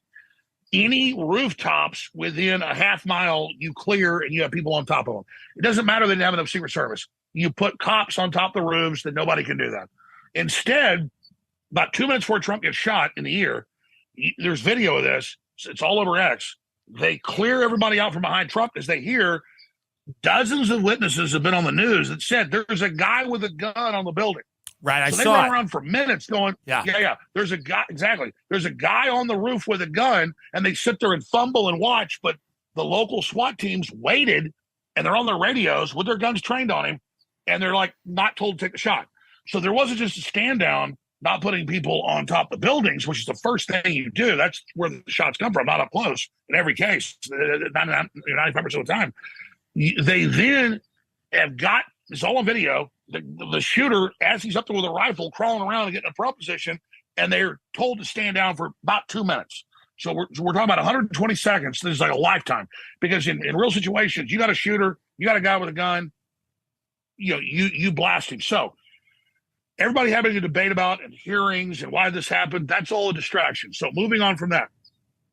Trump beat all the fake impeachments. He beat the Russiagate. He beat the fake civil cases. He got found guilty, but nobody bought it. They were popular. He got convicted in the New York show trial. That gave him an extra 10 points. In real national scientific polls that are being conducted, I've talked to the Republican Party that's doing these, Trump's about 25 points ahead nationwide. In mainstream news, they say 15 points. In battleground states, he's 10 to 15 points ahead. With dead people out of district, that's not enough. Maybe they can steal a 5-point lead. You can't steal a 10-point lead. You can't steal a 15-point lead. So even in New York, he's now in play. Places like Michigan, 10 points ahead. Pennsylvania, 10 points ahead. Georgia, 15 points ahead. Arizona, 15 points ahead. They can't steal that. So they're in total collapse. They're trying to remove Biden. So you change the subject by killing Trump, and then who is the nominee 1 week before he goes to Milwaukee, Wisconsin for the RNC. So Now that they shot at the king and missed, and he's even more popular and they're more desperate, as I said 3 years ago, as Tucker said years ago, as I've said on air, and as I personally told Trump, I'll leave it at that. I said, sir, 6 months ago, I said, you are on a trajectory where you've beaten all this. The next thing is assassination. That's why he has the Secret Service. To act like that isn't an issue. Remember, Forbes was saying last night, oh, there was an incident, a backfire of a car or something. They were, shut that down, guys. So they are literally trying to sell you that none of this happened, that there wasn't even assassination. They tried that for like 6-7 hours yesterday, showing you how incredibly disgusting all this is and how the fix is in. So I told you literally like a parrot on methamphetamine what was going to happen in the last couple of years. Now let me tell you the rest of the moves the deep state has. Please. He's trying to pull the troops out. Thank you. He's trying to pull the troops out of Ukraine. The U.S. funds 83% of the funding that's public. Trump, people say, oh, Trump can't kill this. He can't stop this. The hell he can't. He's the commander in chief. So Kennedy tried to pull out the troops. He pulled out 100,000 and he was dead a month later in 63. So here's what the deep state needs to do. Everybody's against him. The whole world's waking up to him. They want to kill, I'll be very slow here. They want to kill Trump now even more. Because we'll definitely have to check that out. 20 points. He's not, all these Democrats are now voting Trump. He's not going to win by 10 points. He's going to win by 30 points. This is a major political realignment. He got shot in the side of the head, perfect hole right through his ear, quarter-inch over, right in the temple. This is so epic. So what is the deep state going to do? I study clandestine operations. Yeah, I study all this stuff. I had a lot of family worked in this, and I'm not talking about pencil-pushing areas of government. I'm talking about overthrow of government people, okay? And they told me all this stuff when I was a kid. So here's what's going to go down. They've got, the deep state has truck bombs loaded in Florida.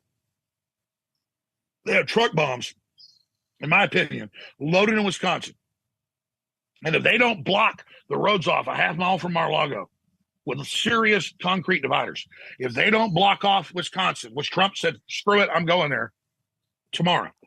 If they don't do that, the next move is roll a truck full of plastic explosives into the event. They're also going to try to poison him. They got people inside his organization. So poisoning, truck bombs, shootings is all in the works. Also, they've been pre-programming cyber attacks by the Russians, claiming they're working with Trump supporters. I know, that was crazy. The FBI already put out reports last year saying the Russians working with Trump supporters are going to cut the U.S. power off. No, the desperate deep state. So cyber attacks, power outages, truck bomb attacks, but it gets worse. They will also, and this is totally, I love how you go, you go truck bombs, power outages, and then you go, and it gets worse. Like, it's crazy to think about getting it. And I understand what you're saying. It's so wild to think about this. It's crazy. Yeah, and I want to be 1,000,000,000% clear. Yeah. I'm not doing this for sensational reasons. No, for sure. Okay. I want to be taking big swigs of whiskey when he does this. Yeah, you think it's a beer, or is it like a giant bottle of Jack or something? It's a giant bottle. He kind of messes up here in a second. Alan, and so next is assassination. So if you're a deep state and you shoot at the king, you miss. What's next? You don't just try to blow the king up with a truck bomb. You don't just try to poison his food. That's just standard procedure in history. You then attack black churches, black colleges with truck bombs or mass shooters. But a truck bomb is great when you're desperate because you don't even have to wind up a shooter. You just do it and claim a Trump supporter did it. So they have already said, Senator Blumenthal that's run the attacks on me and others have said, they've introduced legislation that when he's president-elect, because it's not just 112 days of the election, or 113. It's that in that 79 days from the early November to January 20th, when he gets inaugurated, that 79 days, the Democrats have said there's going to be massive civil unrest.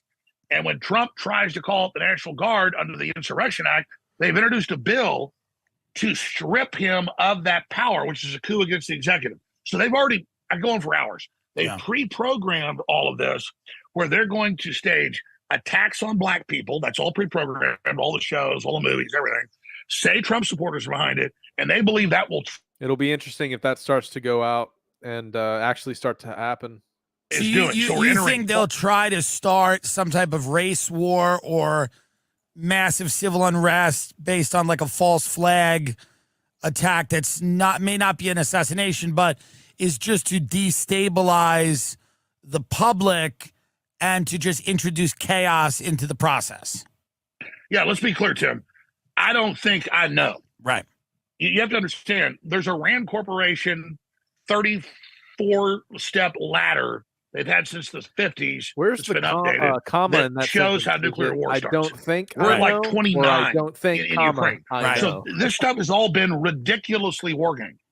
So it's not that I'm that smart. I know about Operation Gladio when the Russians took over most of Europe. The West staged terror attacks, and I hate the communists. I mean, I had family involved in Gladio. You know, let's on the periphery. I'll leave it at that. So the point is, I know about all this. Like if your dad's a mechanic, you know how to fix a diesel engine. Okay, so I know about the stuff. So the West had stay-behind networks when the Russians took over part of Eastern Europe and part of Western Europe, like Germany, East Germany. They had groups that staged terror attacks to label on the Russians. And the Russians did similar stuff, but the West was so good at it with Hollywood, the media, Operation Gladio. So this is Gladio 2.0. They just shot the Slovakian president 5 times. He lived. They're trying to kill Viktor Orban. He's trying to stop World War III. We are in direct war with Russia. And Trump is saying the military-industrial complex, I'm not doing that. This is stupid for business. He doesn't feel powerful killing people. He doesn't think war is sexy because he's not a pussy. So I'm telling you, the default is truck bombs, poison Trump, shoot him if they can, and then separately stage terror attacks against the pre-programming's there. It's black people. They're going to hit black people with massive terror attacks. I mean, we may have hundreds dead at a church, hundreds dead at a college, and they're going to say a Trump supporter did it. Here's from my vantage point 5 legitimate questions surrounding the Trump shooting that a lot of people are asking. Let's start with the first one. Is the Secret Service going woke? Woke used to mean actually being awake to real things going on. Now it means basically hiring people for reasons other than them being the best at the job. That's why we stay awake, not woke. That came out before the shooting about. What do y'all think in the chat about the woke hiring in relation to this shooting? To expand hiring, they're aiming to have 30% women recruits by 2030, and even allowed YouTube influencer Michelle Carre to train with agents. But I'm very I've never conscious, heard of her. as I sit in this She chair ain't now, influencing of making me. sure that we need to attract diverse candidates and ensure that we are developing and giving opportunities to everybody in our workforce, and particularly women. That workforce will be pivotal for the 2024 campaign season, which for the first time includes a former president who already has Would lifetime you protection. want to do Secret Service? Agents were there when Donald Trump was know. arraigned in New York. Do you think I could protect the president more than you could? Yes. I'm 5'3". That's what I'm saying. I mean, somebody who's 5'3" can't protect the president. You can protect his leg. Yeah. Kind of like Melissa McCarthy did right there, trying to holster a gun Look right at the there. holster issue right there. He looks like Shane Gillis in the face. Like, that should be Shane Gillis's Halloween costume. He Look did at a this really good lady. Trump. She's like, she turns around and puts the sunglasses on. Man, I will say somebody said some of these people are additional security. They weren't his direct detail. But it is crazy seeing just like this horde of women around Trump. It makes him seem so much more masculine. You know, I think it's helping his poll numbers. Well, we all know he hates women, right? He hates women. So why would he have them? It's a joke. Now, when I see security, it'll be like a 70-year-old guy or some lady or someone that's massively obese. And it's nothing against any of those demographics. It's just like, is anybody afraid of that? Or is it deterring any sort of activity? Probably not. It defeats the whole purpose of the job. Let me know what you guys think in the comments. Do you think the Secret Service, like all of America, is going quote unquote woke? Personally, I know this is happening in America, but I previously thought there's no way Secret Service would play the same games as everyone else. The same way that diversity happens naturally in the NBA. They just pick the best players. but in the offices, of course, they force it. I was like, yeah, the Secret Service, it's got to be like the NBA where they just let the best play. Nope, I was wrong. Crazy. The second question that I've seen people on both sides questioning is, why did Secret Service allow Donald Trump to do a fist pump? What if there were multiple shooters? I know there's people online saying that the report was in, that the shooter is down, but how many times have we seen multiple perpetrators? The first one that comes to my mind is 9/11. I remember hearing reports that they told people it's over, and it wasn't. Dude, of course they had to let him get the fist pump in, because, I mean, can you imagine him getting shot and not getting that picture? What a tragedy that'd be for his whole campaign, you know? Well, I mean, I just think, I don't know. I just don't think any other person could have done that. Could have like if they would have whisked him away, it would have made him look just as bad as Biden, you know? But when Tucker said it last night, when he was shot and he did the defiant fist, all the people were calm. They were not going crazy like they were at the JFK assassination where everybody was running away. People were just like, oh, he's okay. And they started cheering. It is kind of the weirdest thing, but that's what a leader should do, is what Tucker was saying, which I thought was interesting. Great breakdown of the word woke. Willfully overlooking known evil. Wow. That needs to be a t-shirt. Sure does. Service, did they not do their job? Is Trump literally just the main character on Earth where he's that epic? He's like, let me get my photo op. Let me get my shoes. Let's get the hell out of here. That's really what it and they're seems like, like. you're not really supposed to do that, but I guess so. You're Trump. I mean, what am I going to say? The main Could character be that. on Earth. I mean, it was obviously an epic moment amongst the chaos and the tragedy, but Hey, on let me this know what you think in the topic, check comments. this comment Also, I out. want to say rest in peace. Jews think him as the Messiah. He explains that according to Gematria, the letters in Trump's name add up to 424, which is the same total as the letters in the Hebrew word for Messiah. I mean, yeah, well, I have some comments later at the end of this broadcast regarding the ascension of Trump from simple presidential candidate to world savior. But, you know, it is interesting. You know, he has definitely some divine intervention missing that bullet. And so either he's going to take it to change his life and perspective around, or, of course, you know, if he lets pride get to him, he could be, you know, a type of false messiah. But just hopefully, you know, if he isn't controlled opposition as people claim, that won't happen, you know. But it's very interesting, the gematria you're pointing out there about, you know, his name in Hebrew. Love Trump. It is what it is. But I'll be waiting for more information to come out on this situation. It's just all very bizarre that he was able to climb up, shoot, and now, of course, he's dead. So dead men tell no tales. I'm not starting a theory. I'm not suggesting anything. These are questions people are asking. And the only way to really know is to study the information as it comes out, not just jump to conclusions, in my opinion. But what was the motive? How much did he hate Trump? Why? What did he think he was going to accomplish with this? Why did he want to do it? Everybody has a motive, even if you kind of know their motive. Like, what was the main reason that he really hated Trump? Guys, I've just uncovered a new conspiracy. The reason that the women were eligible to actually protect Trump was because maybe he isn't as tall as he presents himself, which is therefore exactly why he was freaking out about his shoes. What do you think? I think it needs a little bit more work, but I think you're onto something. This is the BlackRock video right here. They do say he has small hands. He was doing the job. I wouldn't even be doing this. I'd be at some beautiful places of gorgeous ocean. The Look, they're all pointing. The Atlantic, maybe the Pacific. Yeah, someone's on top of the roof. One of these guys is the There guy he is right running there. past that tree in that Right earlier there, see him? footage. He's laying down. See him? Yeah, He's literally right there, and they were just like, "Oh yeah." And so I'm here with you fighting the hotel to get a Senate. What's happening? And to make sure we take back the White House, because if we do, we're going to make America better than ever before. We're going to How make did it. they not There he is. take that We guy have out? millions and millions of people in our country that should be here. Dangerous people, criminals. We have Hey, let me rearrange. We have Let me just rearrange real quick. Like, get comfortable. Let me wiggle around a little closer. I'm I'm not going to show this whole video because I already did one yesterday if you want to watch that. But a man saw, he pointed and said, for minutes I was showing the police and others that there's a guy climbing up a roof with a gun. 3 minutes, Secret Service is looking at us from the top of the barn. I'm pointing at that roof, just standing there like this.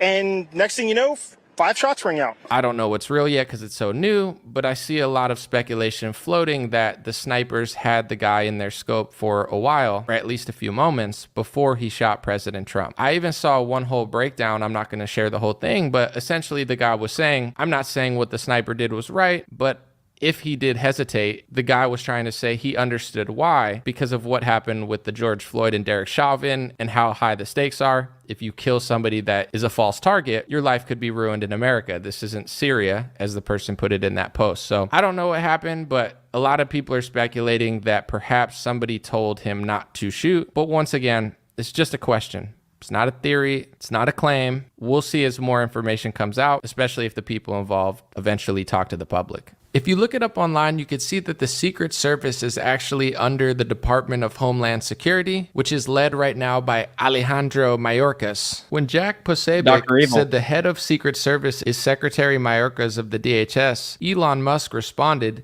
he ought to be in jail. Strong words. Also, Jesse Waters broke the news that Dan Bongino says that sources tell him there were very few actual Secret Service agents posted at the Butler rally site. He says a lot of them were temporary Homeland Security agents. Bongino says this was gross incompetence by the Secret Service counter sniper team and the entire Secret Service. Dan was, of course, Secret Service himself, so that's another interesting moment. What do you think? And the fifth question is, will this help Trump win an even bigger victory in November? I obviously think it does. Millions of people are coming out and speaking that were maybe a little hesitant, celebrities. I mean, the man almost got killed. It makes you really want to rally behind him. Even myself, now more than ever, it makes me want to go to the ballot box, of course, and vote for Trump. It's not that I wanted to vote for Biden before, but I'm just a little disillusioned with politics and all the games that are being played. I live in a state where I don't think Trump's ever going to win, so my vote doesn't really matter. But at the same time, seeing what happened yesterday, it's like, yeah, of course I want to go now. Of course I'm going to feel more inspired and passionate about voting for Trump, as are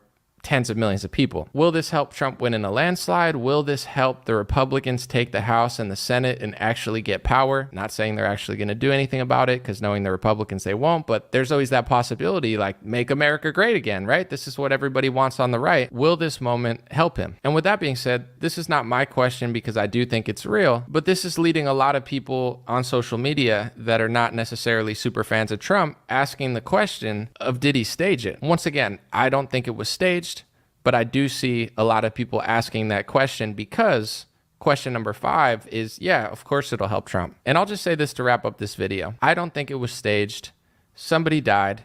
Obviously, emotions and tensions are high, and I get why people are upset at people asking questions. Of course, I get it. But here's the thing. When millions of right-wingers ask questions about tragedies that benefit politically the left freaks out and says you can't ask a question about this because somebody died. In fact, there's people being sued for billions of dollars over asking questions about events where people died. And a lot of, not all, but a lot of conservatives are like, no, you should be allowed to ask questions. It's the First Amendment, of course. But now you have liberals who think that anybody who questions pharmaceutical corruption is a conspiracy theorist. They thought you were a conspiracy theorist if you didn't want to wear a mask and you wanted to leave your house to go to the gym for a year. Now, all of a sudden, people that never believed in any conspiracy theories have conspiracy theories. And then people who believe in a lot of conspiracy theories are offended by others who believe in this conspiracy theory. I understand why, but all I'm going to say is somebody who does think it's real is you got to be able to ask questions, or else we don't have a country, freedom of the press, and we don't get answers. Me personally, I think the solution to dumb questions is asking smarter questions and giving better answers. When people lose trust in the media, the government, both parties, corporations, and pretty much everything, of course there's going to be questions on both sides on topics that maybe there shouldn't be. But on this one, even on face value of what happened and what's being reported, it's all very odd, especially the fact that mainstream media tried to downplay it at the beginning. They didn't even want to. alleged assassination attempt or what looks like it could have been, but they were putting out the craziest headlines trying to downplay like popping noises and like incident. It's like, even with all the info we're getting, it's all weird. Why did Secret Service drop the ball on that event? Should Trump get private security? Should politicians even trust Secret Service at this point? I know it's a sad thing to say. They're supposed to be the best of the best of the best, but clearly they're not. Hey, what's going on, everybody? I'm here to tell you why the shooting of President Donald Trump yesterday, without a doubt in my mind, was a planned and coordinated attack on the president inside our government, our local agency, or police force. Here's why. My name is Matthew Murphy, and I am a retired Green Beret, retired from the Special Forces Group, but I'm also a level 1 sniper. What's up, Bear Nation? Oh, shut up. They're independent, everybody. Took offense to the suggestion that the attempted assassination of Donald J. Trump could have been a psyop. I don't believe you watched that entire video, and if you did, perhaps you weren't listening, perhaps you were being emotional rather than logical, which is understandable given the external stimulus. I never said that it was a psyop. I said that it could be. And the reason I said that is when something like this, or anything for that matter, that's essentially an existential crisis occurs, we have to stop being emotional, start being logical, and consider all options, even the really uncomfortable ones. Lots of things are possible, a few are plausible, and one's correct. And what is correct, what actually happened here, I have no idea. And I don't think any of us will really know for probably at least 50 years before it's declassified. Do I still think why it's a we're psyop? having this No, montage, guys, to but it cover was all the something worth different angles. considering. And the fact that people are having an emotional reaction to even contemplating that tells me that we have room to grow here in the Bear Nation. Whatever went down, it's super glowy. How did the guy get on the roof? There was a ladder leaned up against a pathway in between two of the buildings. But there's no external ladders mounted on the buildings, according to my Google Earth research. Just some quick OSINTs. The counter sniper, depending on reports, had the shooter in his sights for anywhere between 42 seconds and 3 minutes, varying details that I've heard, and asked to engage, but was told not to engage, and then defied orders after the shooter started shooting, and then canoed that dude's face. Allegedly, this guy was wearing a Demolition Ranch t-shirt. Stop trying to set up Matt. Matt's a great guy. Love Matt. Leave Matt alone. Yeah, and this guy was in the shooter was in a BlackRock commercial from a year ago. Okay, and he stole his dad's Republican dad's AR-15 rifle. The PSD was terrible. I'll reiterate that again. The PSD was terrible. Trump could have been shot actual after those rounds were fired and the initial shooter was down. How did they know there was only one shooter? Because that was part of the plan. Whose plan? I don't know. We don't know. We can pontificate, but DNC, RNC, foreign bad actors, et al. The initial shooter was put down. How did they know there were more shooters? And then after that shooter was put down, you could one more shooter could have put rounds on Trump at least a half a dozen more times in between the stage and the beast, as they call it. The tech team that was there didn't know what they were doing. The whole thing is just glowy AF. And the fact that it's glowy AF and appeared to be glowy AF from jump, combined with Trump's arm raised in victory, fight, is what made me consider at first that it could be a psyop, because there's clear benefits to Trump here. And I'll reiterate, if the mere suggestion that it could be causes you to have an emotional reaction, we have work to do. Because what is coming next after this is going to be incredibly stressful, incredibly difficult. It's going to try our resolve, make people question their faith. We won't know up from down, left from right, a strong illusion, if you will.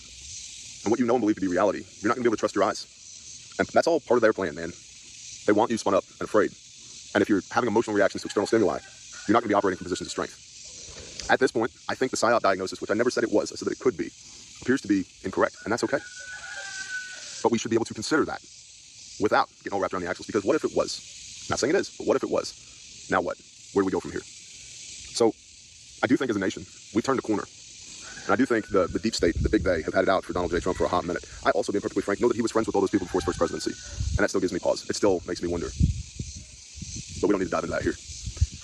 I hope it's obvious at this point, I'm no supporter of I'm no supporter of Biden. And Trump did a bunch of things in his first presidency I don't really appreciate. But I do think of the two candidates, Biden and Trump, Trump is by far much better for the country than Biden and the Obamas and the Democratic National Committee. Amen. I think things are going to get weird in between now and November. I'm going to off script here, if you will. Not that I have a script written, but I do think things are going to get weird in between now and November. And as we progress in that direction, we have to be able to think logically. We have to be able to analyze the data and admit when we're wrong, and be able to face the facts, even if we don't like them. If the external stimulus is something that just shakes us to our very core, let's go where the facts lead us, whatever that may be, without getting super duper emotional. Hopefully everybody's had a chance to sleep on this, to see the fallout from it. I think Trump's a shoo-in for 2024 at this point. You all have a blessed day. Shalom. All right, we've got breaking news.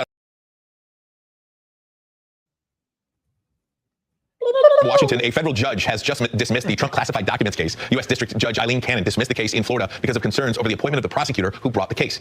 Lawyers for Trump argue that Special Counsel Jack Smith was illicitly appointed and that his office was improperly funded by the Justice Department. Meanwhile, the Republican National Convention begins this morning in Milwaukee. We expect former President Donald Trump to make his first public appearance since Saturday's assassination attempt. Fox's Doug Luzader joins us live now from Washington, D.C. with the latest. Good morning to you, Doug. Boy, can you just stack more political news on top of one another? This is just unbelievable, everything that's been happening here. That case just being dismissed in Florida today. when he walks into that 50 Cent song, many men, many men wish death upon me. But I love that. And what 50 Cent did? He put Trump's face behind him. He narrowly dodged a would-be assassin's bullet at a campaign rally in Pennsylvania on Saturday. There's no place in America for this kind of violence, for any violence ever. Period. No exceptions. President Biden spoke to the Oval Office last night calling for national unity. The campaigns, though, move forward with the Republican convention in Milwaukee kicking off today with enhanced security and with Trump about to accept his party's nomination. He's doing very well considering that just some 24 hours ago he was a target of an assassination attempt. There are so many questions about that shooting that also killed one Trump supporter and wounded 2 others. The gunman, 20-year-old Thomas Matthew Crooks, was killed by the Secret Service. Investigators in Pennsylvania have been combing through his home. We do not currently have an identified motive, although our investigators are working tirelessly to attempt to identify what that motive was. And back here on Capitol Hill, there are already calls for investigations into how a gunman was able to get so close to the former president. You know, to hell with the convention. We've got to find out what went on and make sure that it never happens again. And there are calls for investigations from both the Senate and the House sides. The Secret Service is pledging to cooperate with this congressional oversight. But so many questions, Ryan, about how it was that building that was directly in the line of sight to the former president was, by all indications, if not unguarded, something close to that to allow that gunman to gain access to the roof. And Doug, that is the central question. And, you know, it was the one building, too. That's, I think, it was the one building that was the closest to where the former president was standing. Is it unusual that we have not heard from the Secret Service yet, at least to the best of my knowledge? We have not heard from an official statement from the Secret Service. Noticeably absent over the weekend from some of these press availabilities that were attended by the FBI and local law enforcement and so on. We did get a statement from the Secret Service director this morning indicating that they're taking this seriously, that they're looking into it, that they are changing some of the security protocols apparently around former President Trump, and again committing to cooperate with congressional oversight. The questions are just coming fast and furious at the Secret Service here. And in fairness, you know, the Secret Service works in these events in conjunction with local and state law enforcement. So they were not the only actors involved in this, but the Secret Service is really responsible for that whole scene. So, you know, how it was that building, that someone was able to gain access to that building and get almost a perfect perch to take those shots, it is just remarkable. The central question, I think, Doug Luzader, live for us in Washington. Much more on this as we get information about it. Thank you, Doug. And mentally, I can't imagine. So, as a lot of you guys know, and we were. This is the guy who the shooter was wearing his merch. The shooter who tried to assassinate Trump was wearing merch from my channel, wearing a Demolition Ranch t-shirt. That sucks. And that sucked to see that. He thinks so too. Yeah. Poor guy. That was, oh man. That was rough. What a bad day to wake so up to that. this t-shirt, we also own a t-shirt company. Start his business. And it's based out of my hometown right here. And my friends work there, and we make these shirts. We print them here in Texas and ship them all over the world. I've seen my shirts in every continent. I got a picture. I was going to say, I wonder if there is a conspiracy in regards to the shooter purposely wearing a conservative pro-Second Amendment channel's t-shirt, knowing he's probably going to get shot. They're probably going to find him wearing the merch, and that he's just trying to discredit pro-Second Amendment, you know, conservative America in his act. And maybe that's why he chose to wear that shirt, because he's got an agenda. I looked at Lindsay right after it happened, and I said, I hope he wasn't a Skiba News Nation fan. Oh, man. That would have been terrible. Nike is to its executives. And so to see my name next to the shooter's name, oh, it sucks. And Probably 20 million people. And you know, that's a little bit. He's going down!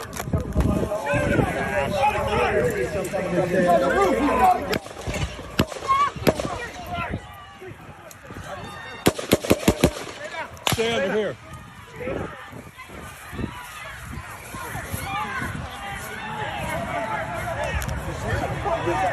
He's on top of the roof. Don't go over there.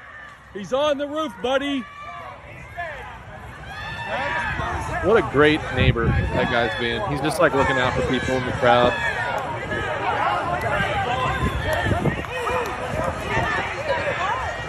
Those look like the people that were running earlier. Earlier footage. They all saw them shoot that guy in the head, and they were like, "Man, he's down." Well, if he hit anybody over there. Did he pull up a shot? He number of shots. I thought that was ours. I don't know how. No, that was him. The first two shots were him.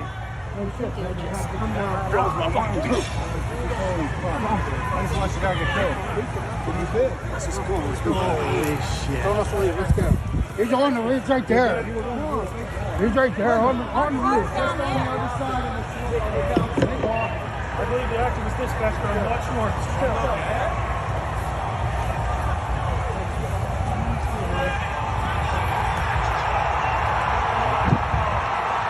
I can't believe someone do that. Doing this job, I wouldn't even be doing this. I'd be at some beautiful. Okay, so this is very important footage here. It shows exactly how long the shooter was on the roof and not dealt with. It's a perfectly time-synced clip here, and we could just see how long they allowed him to be up there taking aim at the president of the United States, and then guess what? Yep, minutes go by, and then he gets shot. Better than ever before. We're going to make it. Yeah, look. And it's There he not is. easy because we have millions and millions of people in our country that shouldn't be here. Dangerous people, criminals. We have criminals. We have drug dealers. We have people Great that point. should not Flat be out here. true. And it's much tougher than if it happened to be. We have the strongest border ever. In recorded history, we're the best border. In fact, if they could ever put up a chart, I don't know if they can do it. Do you guys have access See to the lady that in the chart black that hat? I love so much? You don't mind if I go off teleprompter, do you? Left or right? Because these teleprompters are so damn boring. Watch I her. try and Keep your explain eyes on that. her. Oh, She's there's it. looking. Wow. You guys are doing She it. looks They're getting again. better with time. My guys, take a look at that chart. Take a look at the arrow on the bottom. See the big red arrow, right? So that's when I left office. That was the lowest point, and that comes right from the government services, comes right out of Border Patrol. Take a look at that. So that arrow is the lowest amount of illegal immigration ever in recorded history into our country. And then, Okay. Oh, I thought it was gonna and be- then the worst president in the history of our country took over. And look what happened to our country. Probably 20 million people. And you know, that's a little bit over that chart. That chart's a couple of months old. And if you want to really see something that says, take a look at what happened. Sorry for the volume explosion, everybody.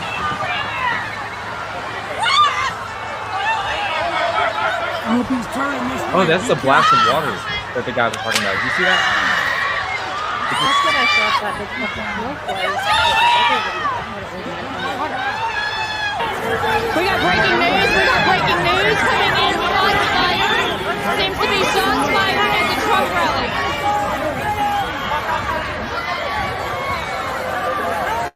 So the first news that we saw, they were talking about a blast of water, and that's the first time I've seen that footage of the blast of water coming out of that screen. Did you see that? Yeah, I did. I wonder what that was and why they blasted the water right during the shooting. That was so strange. Yeah, it came out right when the shots hit it, I guess. I don't really know. Quite frankly, I don't really know why the water squirted the way that it did, but, you know, it was the best water I've ever seen in my life. Yeah, I love the parallel footage. It really helps put into perspective what's going on.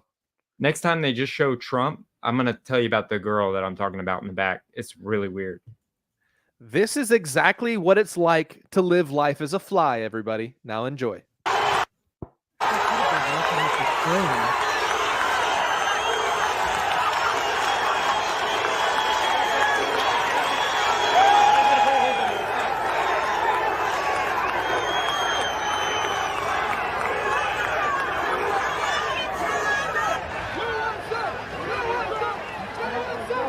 It went out. Where are you going? I think it helps you get it.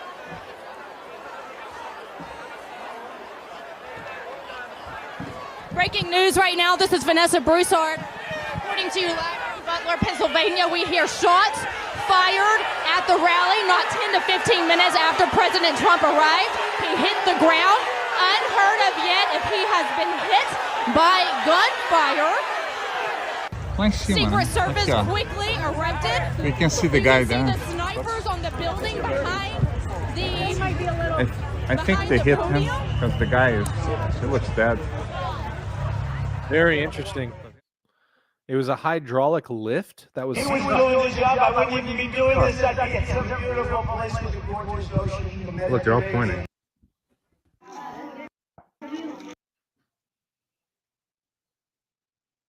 want to really see something that said, take a Here's look the what happened. Sniper takes the shot.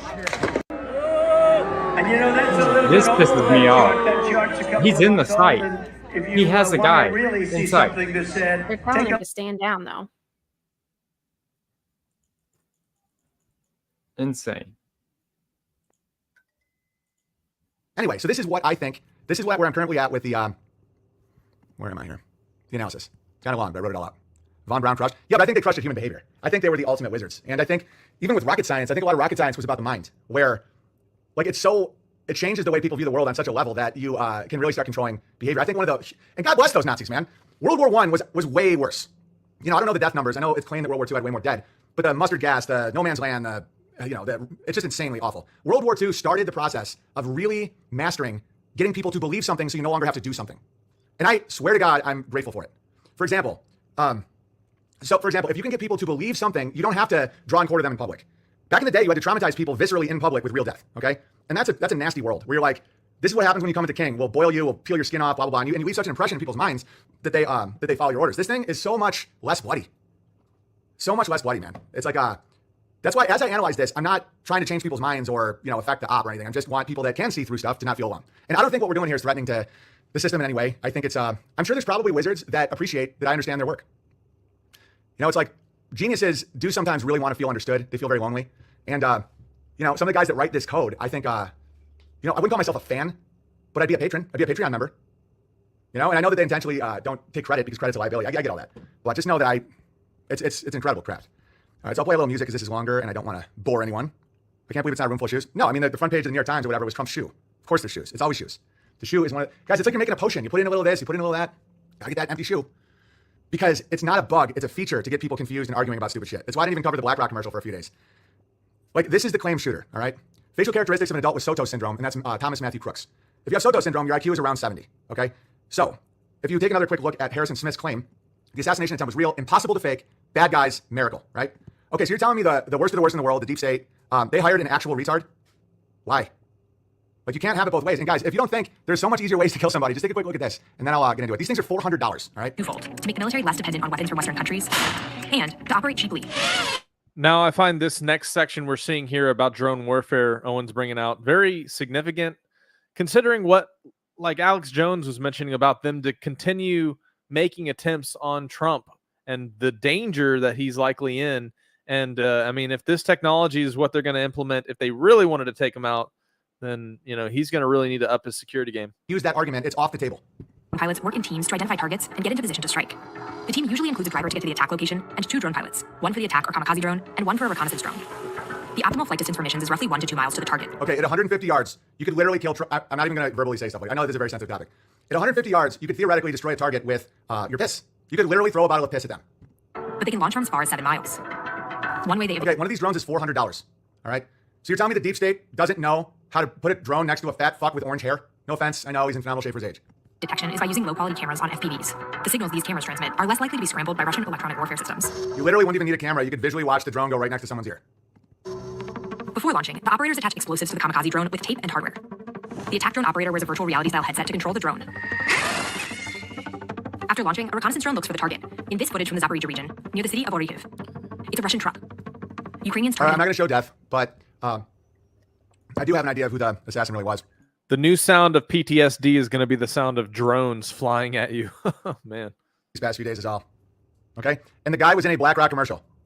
The building was owned by BlackRock, and right as it happened, BlackRock shorted Trump's stock with a huge bet the week before the alleged assassination. Now, a false assumption you can make right now is that they tried to kill Trump and failed and lost a bunch of money. And that is because of your perception, not your perspective. You're motivated by money. These guys are not motivated by money. Honey, you're right. Come on, girl. You don't need to scratch the door.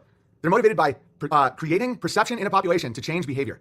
They're not motivated by making money. That's like a teacher not wanting to give you a gold star on your test because she wants all the gold stars for herself. Think about how unbelievably stupid that is, okay? Of course, this is from the album Ballads in the Barn. You can get it at Bandcamp. Guys, I'll put the link somewhere. I get an amazing amount of reliable info when this stuff happens, but trying to analyze, corroborate is pretty impossible.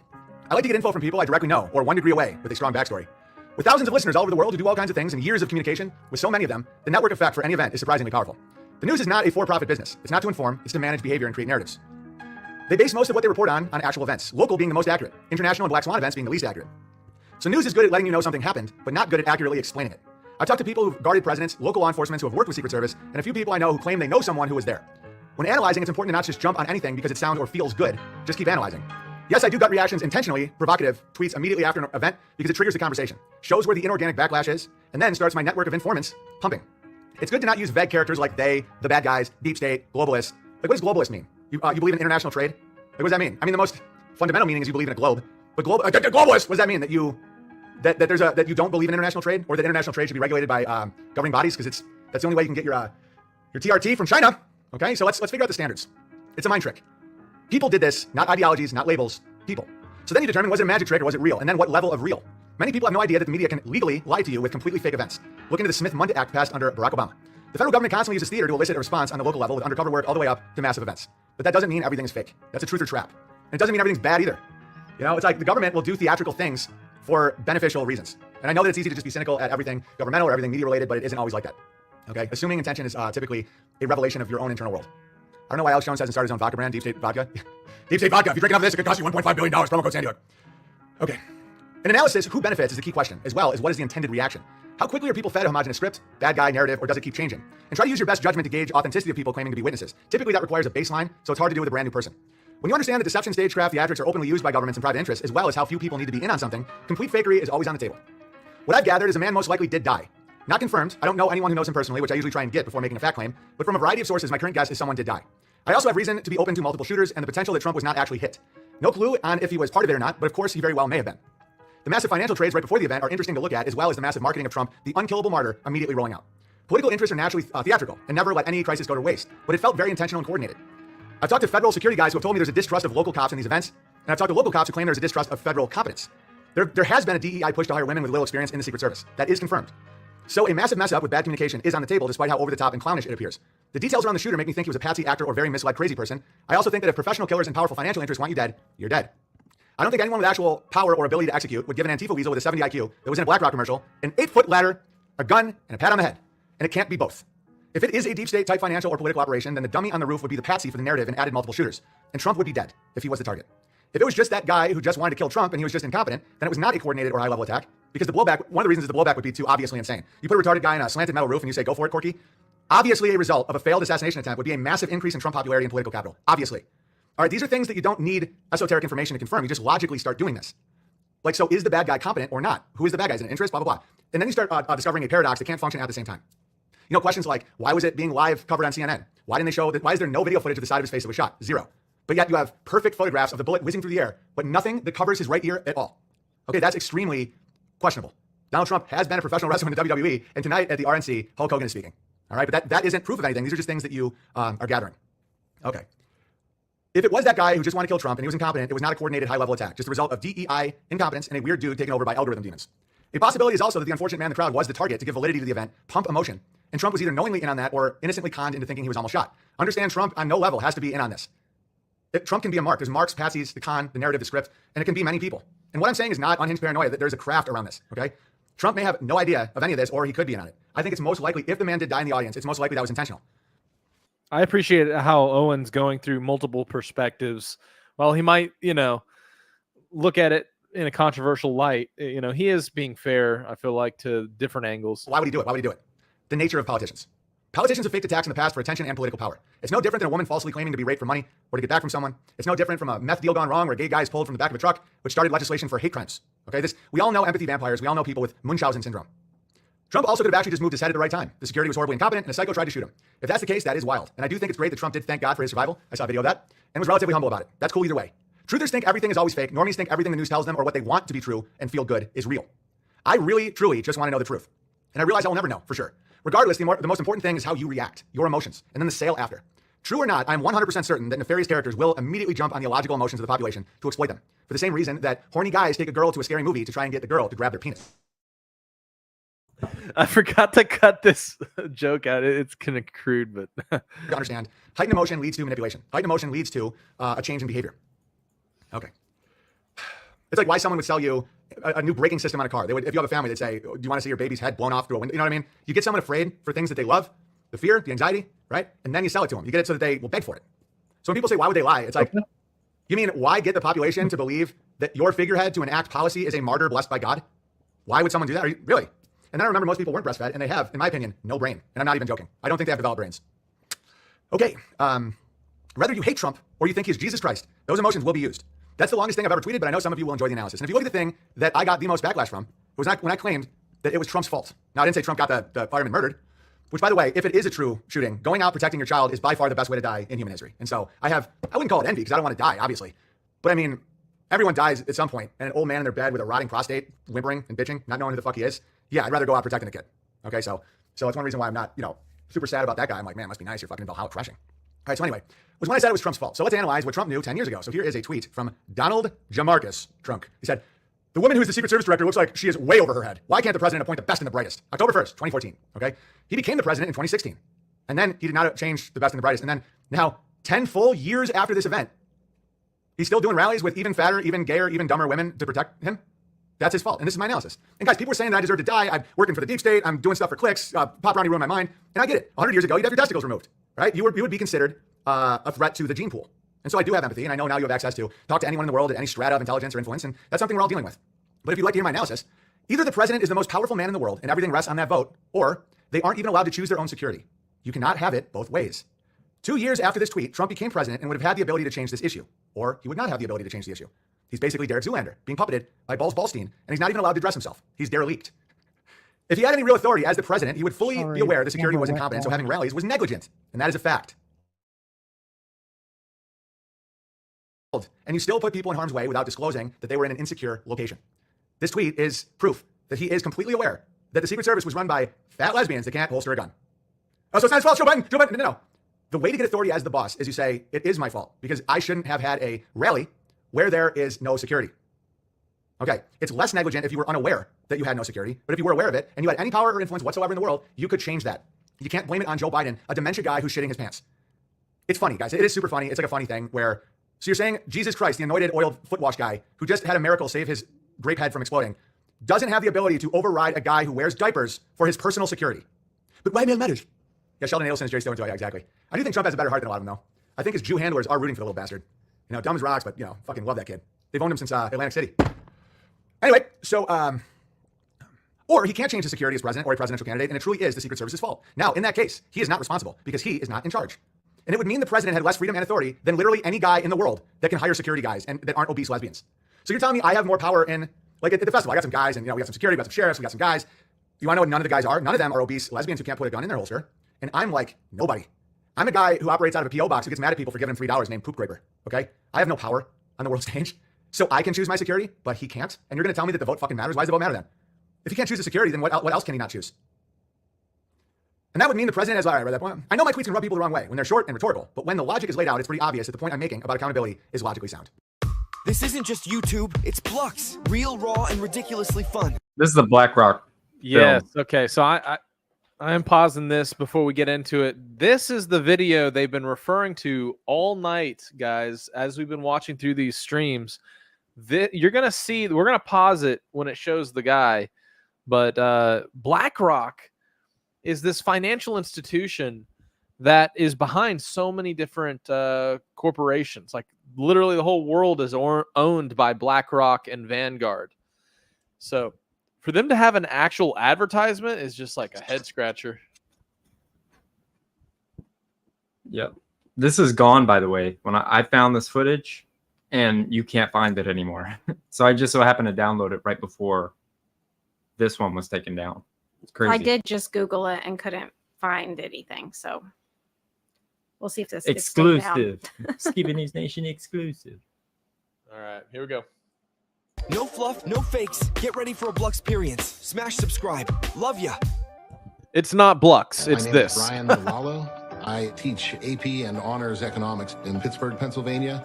Financial well-being to me is knowing that I can be free to do the things that I love to do. I hope when I retire someday, they say that guy made this place a special place to come to school. Right and there. Gave as much as he could to help the community. That was him. Retire someday, they say that guy made this place a special place to come to school. Right there. Yep. There's that retarded little school and gave as much as he could to help the community.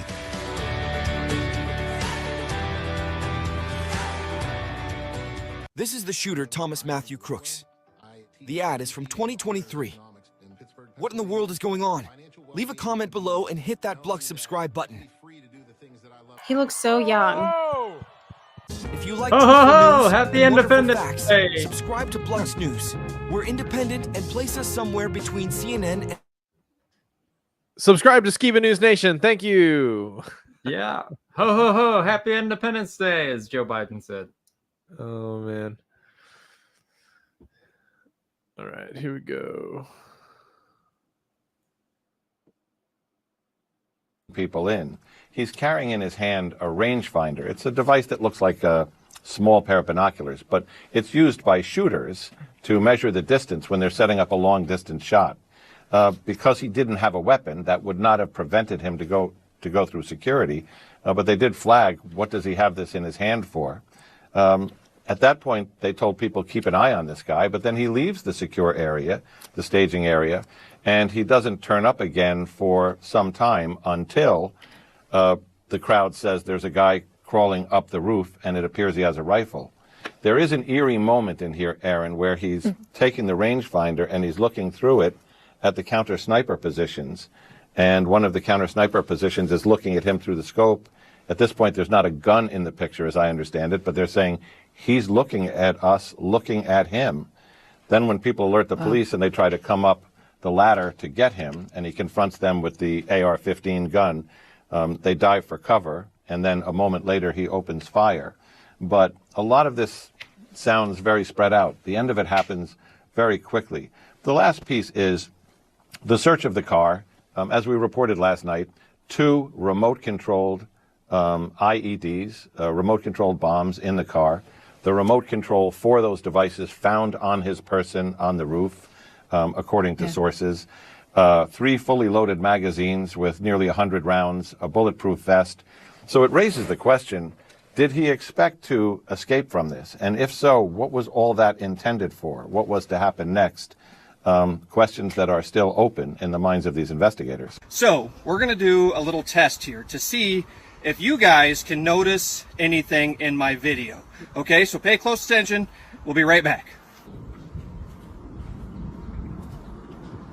Hey, that guy's got a ladder. You guys notice and a gun. anything? Is it What's that guy something doing? visible? Can you see this? This is what they missed. The Secret Service missed this. Things just got more weird for the President Trump assassination attempt. Right down here below is a transmitter, and we're about to talk about why that is a huge flipping deal.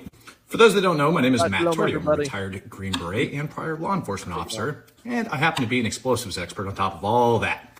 So what does that transmitter have to do with the explosives found inside the vehicle, and what does it tell us about the suspect? So obviously he presses a series of buttons on the transmitter, which then goes towards the receiver. It then sends out an electrical impulse, which then runs through the charge and detonates it. Now that electrical impulse that's sent out by the receiver, or in this case, we're gonna call it the switch, is not enough to set off the main charge. That, my friends, is why electric blasting caps exist. Now, if that's the case, and he actually had his explosive devices rigged up to an electric blasting cap, he could have acquired them one of 2 ways. The first way is he could have made them. Precursors are readily available at numerous places here inside of the United States, and truthfully, I've even had them sent to my front door off of Amazon. Now, he could have taken those precursors and mixed his own explosives out of it and made his own electric blasting cap. Only problem is, in order to do that, it requires a very precise formula, and it's highly volatile when you're making and drying it. But I want you to look at it from a foreign actor's perspective. If you are going to be training somebody and giving them the means in order to do what this gentleman did, would you want them to have a social media platform? The answer is no, because all they have to do is make one dumbass comment and the whole thing is going to get tipped off to law enforcement. So you would want to recruit somebody like him who is been picked on in school, likely has a couple mental issues, but also has no real social media presence, and likely gets his interactions online through different platforms like, I don't know, say 4chan or Reddit. Once they've got him recruited, then they just need to talk to him. Once they're talking to him, either through, emails, private messaging, whatever, right? There's a million different ways to do it. They don't even have to meet up with the guy. They can just give him a series of tasks. And then once he completes those tasks and they know he's good to go, then they can start dead dropping him the different things that he needed in order to conduct this attack. Now, this guy's coming from the opposite perspective that Owen did, breaking down how this guy could have been recruited as like a a patsy shooter by an organization simply because he, wanted to be a cool agent or, what, I don't know. But that's what I think. I think Most he of the was call definitely these shots being were. used. Definitely being used. Yeah. All it was. Take a look what happened.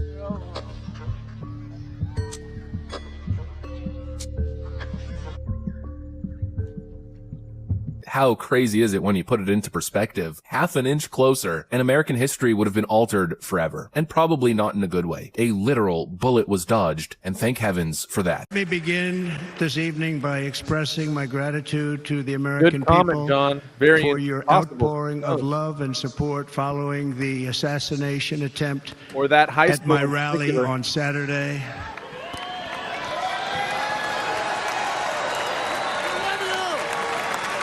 As you already know, the assassin's bullet came within a quarter of an inch of taking my life. Charlie, stop it. So many people have asked me, what happened? Tell us what happened, please. And therefore, I will tell you exactly what happened. And you'll never hear it from me a second time because it's actually too painful to tell. It was a warm, beautiful day in the early evening in Butler Township in the great Commonwealth of Pennsylvania. We heard so many people's opinions. I figured it'd be great to end our show tonight with Donald Trump's speech talking about what actually happened in his perspective. I went to the stage and the crowd was cheering wildly. Everybody was happy. I began speaking very strongly, powerfully, and happily because I was discussing the great job my administration did on immigration at the southern border. We were very proud of it.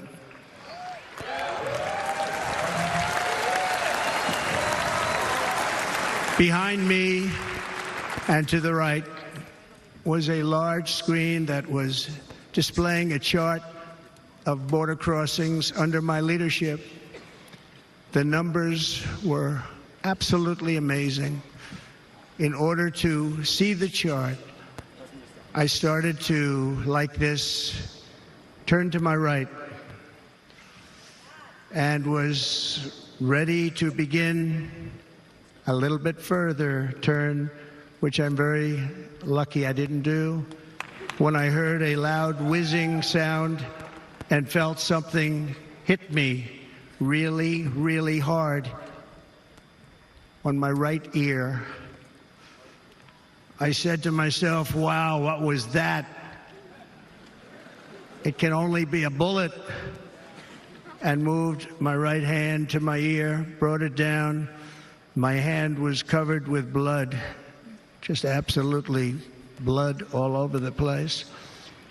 I immediately knew it was very serious, that we were under attack, and in one movement proceeded to drop to the ground.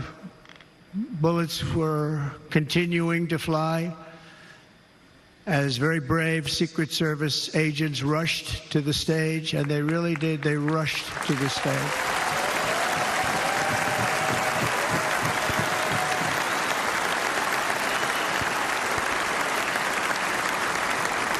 These are great people at great risk, I will tell you, and pounced on top of me so that I would be protected. There was blood pouring everywhere, and yet, in a certain way, I felt very safe because I had God on my side. I felt that.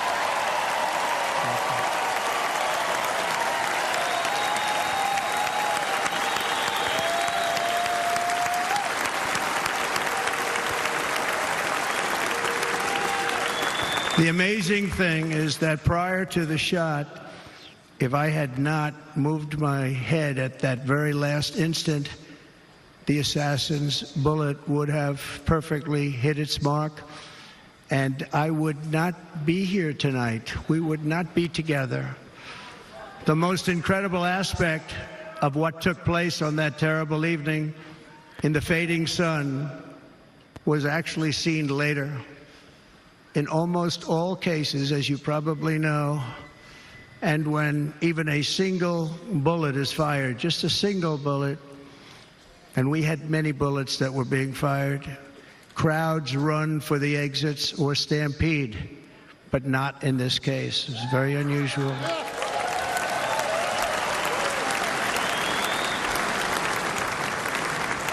This massive crowd of tens of thousands of people stood by and didn't move an inch. In fact, many of them bravely but automatically stood up looking for where the sniper would be. They knew immediately it was a sniper, and then began pointing at him. You can see that if you look at the group behind me. That was just a small group compared to what was in front. Nobody ran, and by not stampeding, many lives were saved. But that isn't the reason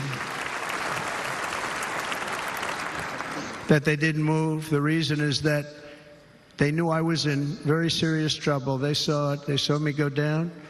They saw the blood and thought, actually most did, that I was dead. They knew it was a shot to the head. They saw the blood. And there's an interesting statistic. The ears are the bloodiest part. If something happens with the ears, they bleed more than any other part of the body. For whatever reason, the doctors told me that. I said, why is there so much blood? He said, it's the ears. They bleed more. So we learned something, but they just, this beautiful crowd, they didn't want to leave me. They knew I was in trouble. They didn't want to leave me. And you can see that love written all over their faces. Incredible people. They're incredible people. Bullets were flying over us, yet I felt serene. But now the Secret Service agents were putting themselves in peril. They were in very dangerous territory. Bullets were flying right over them, missing them by a very small amount of inches. And then it all stopped. Our Secret Service sniper, from a much greater distance and with only one bullet used, took the assassin's life, took him out.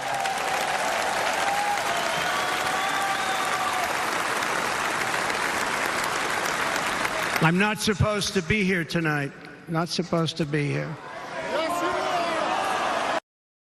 Just quickly, this is very interesting to me, and one of the reasons I wanted to show this speech, we've had the Messiah associations with Trump, and I think it's very interesting the sound, or the name rather, that starts to be shouted during this section of the speech. Very interesting. Listen closely and tell me if you can hear anything from this phrase as the crowd shouts.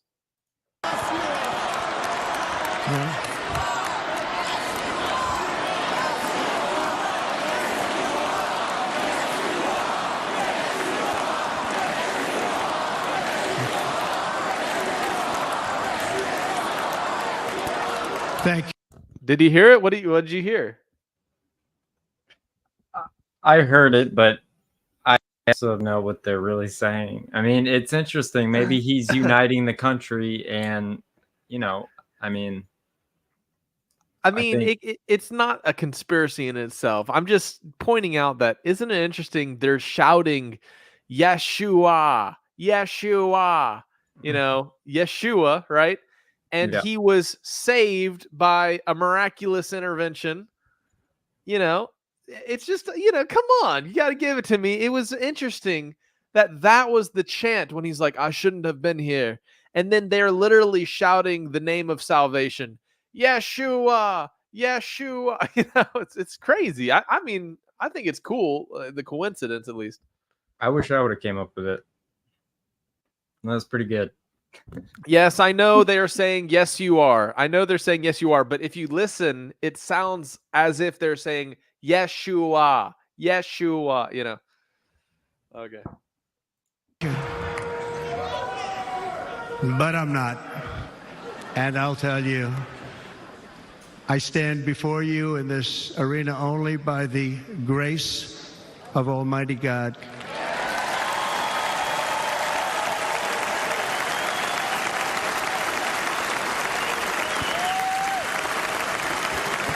In watching the reports over the last few days, many people say it was a providential moment. Probably was. When I rose, surrounded by Secret Service, the crowd was confused because they thought I was dead, and there was great, great sorrow. I could see that on their faces as I looked out. They didn't know I was looking out. They thought it was over.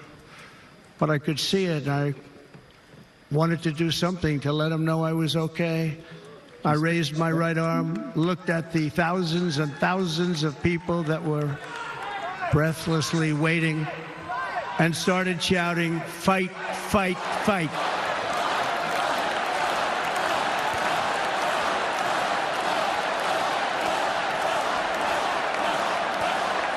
Thank you. Once my clenched fist went up, and it was high into the air. You've all seen that.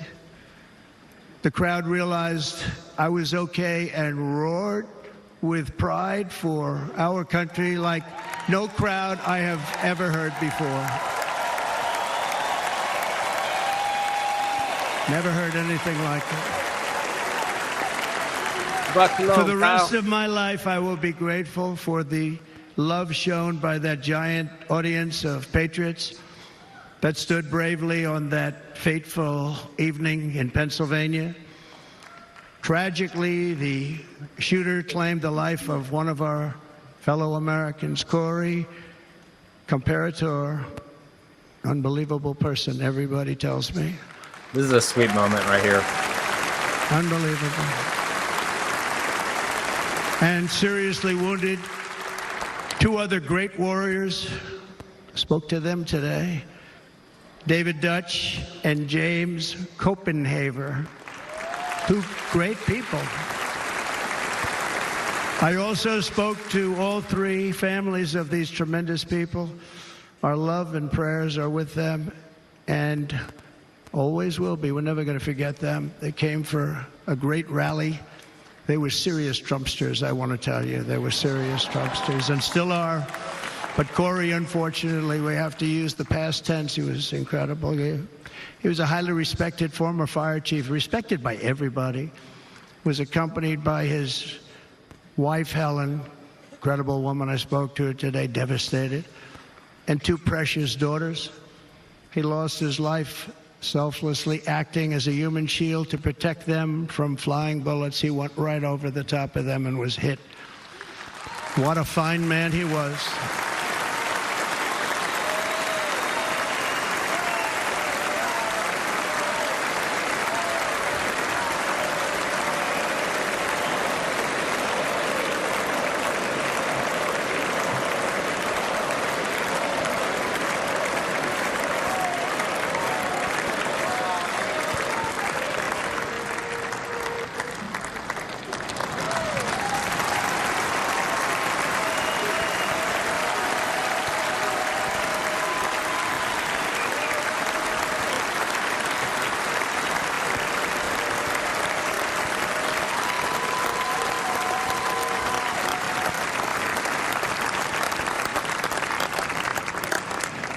I want to thank the fire department and the family for sending his helmet, his outfit, and it was just something, and they're going to do something very special when they get it. But we did something which cannot match what happened, not even close.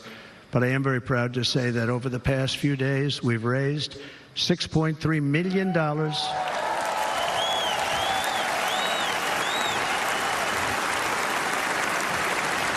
for the families of David, James, and Corey, including from a friend of mine just called up. He sent me a check right here. I just got it. $1 million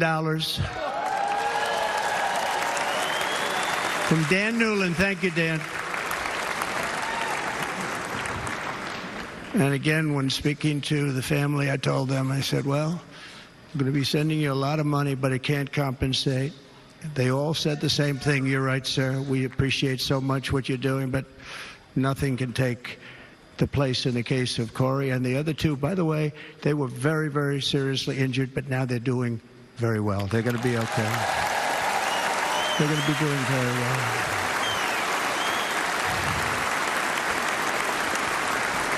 They're warriors.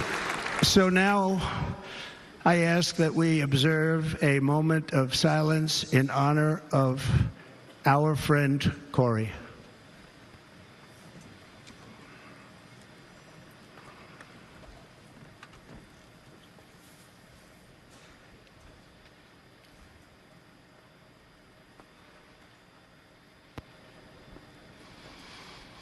There is no greater love than to lay down one's life for others.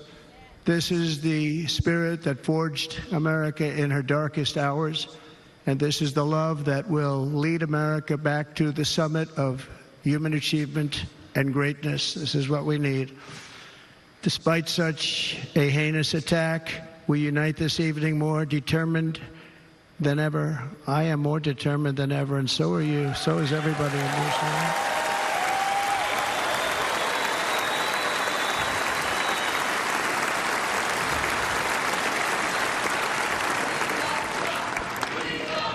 Thank you. Thank you very much.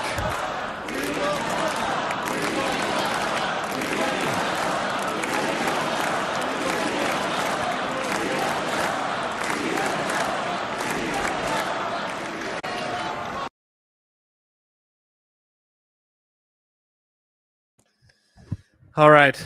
So that concludes all of the different sections we wanted to cover tonight with the attempted assassination of Donald Trump. And I thought it was fitting. You know, we heard all the different positions and theories and conspiracies, kind of the breakdowns of the shooter, who he was, how it happened, the negligence, the possible, coordinated effort to remove security, possibly. So anyways, we ended with Donald Trump, kind of giving his perspective, and it was, one of those powerful moments. And I definitely think this all is going to be leading to a stronger political presence for Trump as he runs in his campaign. And I will say, if he doesn't win in a landslide victory and somehow Biden still sweeps the thing, then it's rigged. It is rigged, right? But of course, you can't talk about that 4 years ago, but then I think people will actually start saying it in a more public, mainstream way. But what were your thoughts, Jeremiah, Lindsay, on our compilation, and also Oppo? What is your ongoing position regarding the shooting, and how do you think it's going to be affecting the political element here in the United States? Well, I think it won him the race. I mean, it 100% did. And I think, there is more to it that they're never going to tell us. They're never going to tell us. And it's just, I mean, it's like history. It's like with they're Kennedy. They're going to hide it away like JFK files. Yep, they're going to put it away and they're not going to let us see it. But I feel like Trump is not saying bad things about Secret Service because that's his protection. Mm-hmm. If he badmouths the Secret Service, he's screwed. They're not going to protect him. They're going to try any way they can to make sure it hits him next time, which is messed up. But I mean, that's the truth. And then another thing that I took away from that, it was like maybe day 2 of the RNC, was these Gold Star families, the ones who were in Afghanistan during the withdrawal, and they were killed there, that Biden didn't even acknowledge. I didn't know that Trump personally took time to sit down with them and talk with them and just be with them, be a family member to them. That's crazy. He's not even president. He didn't have to do that, but he did. I mean, and that's just stuff that we never hear about. So I just think there's a lot to it. I mean, there's a lot to it. I want to see more of what happened that day, or more evidence of whatever it is, Right. I think we're both kind of right now with what's come out, thinking that they kind of used this little kid as a patsy Oh, just like Lee Harvey Oswald. yeah. Or that they sacrificed him. They used him as a distraction so the other shooters could get him, or just take him out, and so that it doesn't follow him. That's right now, but we have open minds, and we're open to hearing new ideas and theories, evidence for it. We're not stuck on one thing, and that's why I think the compilation was good, because it did show lots of different theories and evidence, and we're all just trying to piece this together at this point. Your thoughts, Dopa? Yeah, I think that what we're reviewing today presents a lot of questions, and we still have more to see in the future. I mean, it really raises a lot of questions.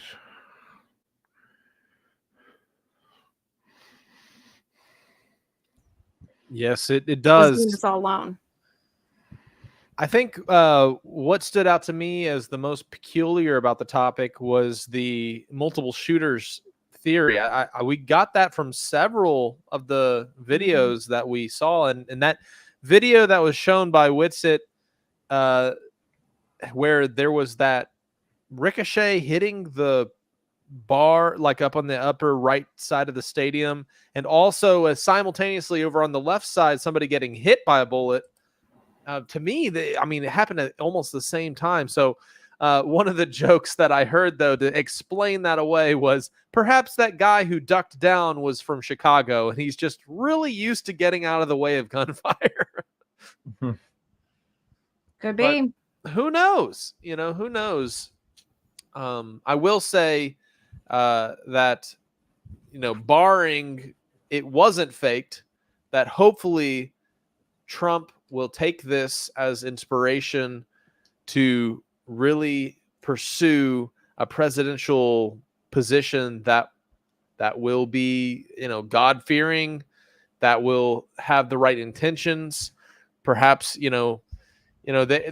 Trump, he's said good things in terms of, pro-Christianity, and he's been, spiritual in the past. He's had the evangelicals surround him and stuff, but many people wondered, is it a faith that is his own that will actually change the way he thinks and operates? Because we all are heathens at heart that have to come around sometime, and that's no different for Donald Trump. And so I think that's what I really hope will happen for him.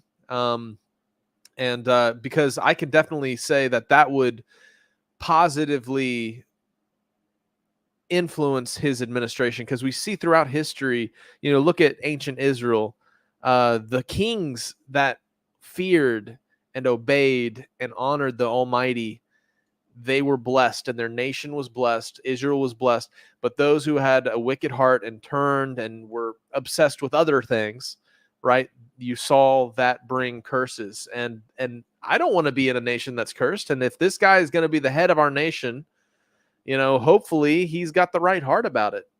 And, always we have to be aware that there's the opportunity for deception. There's opportunity for false messiahs.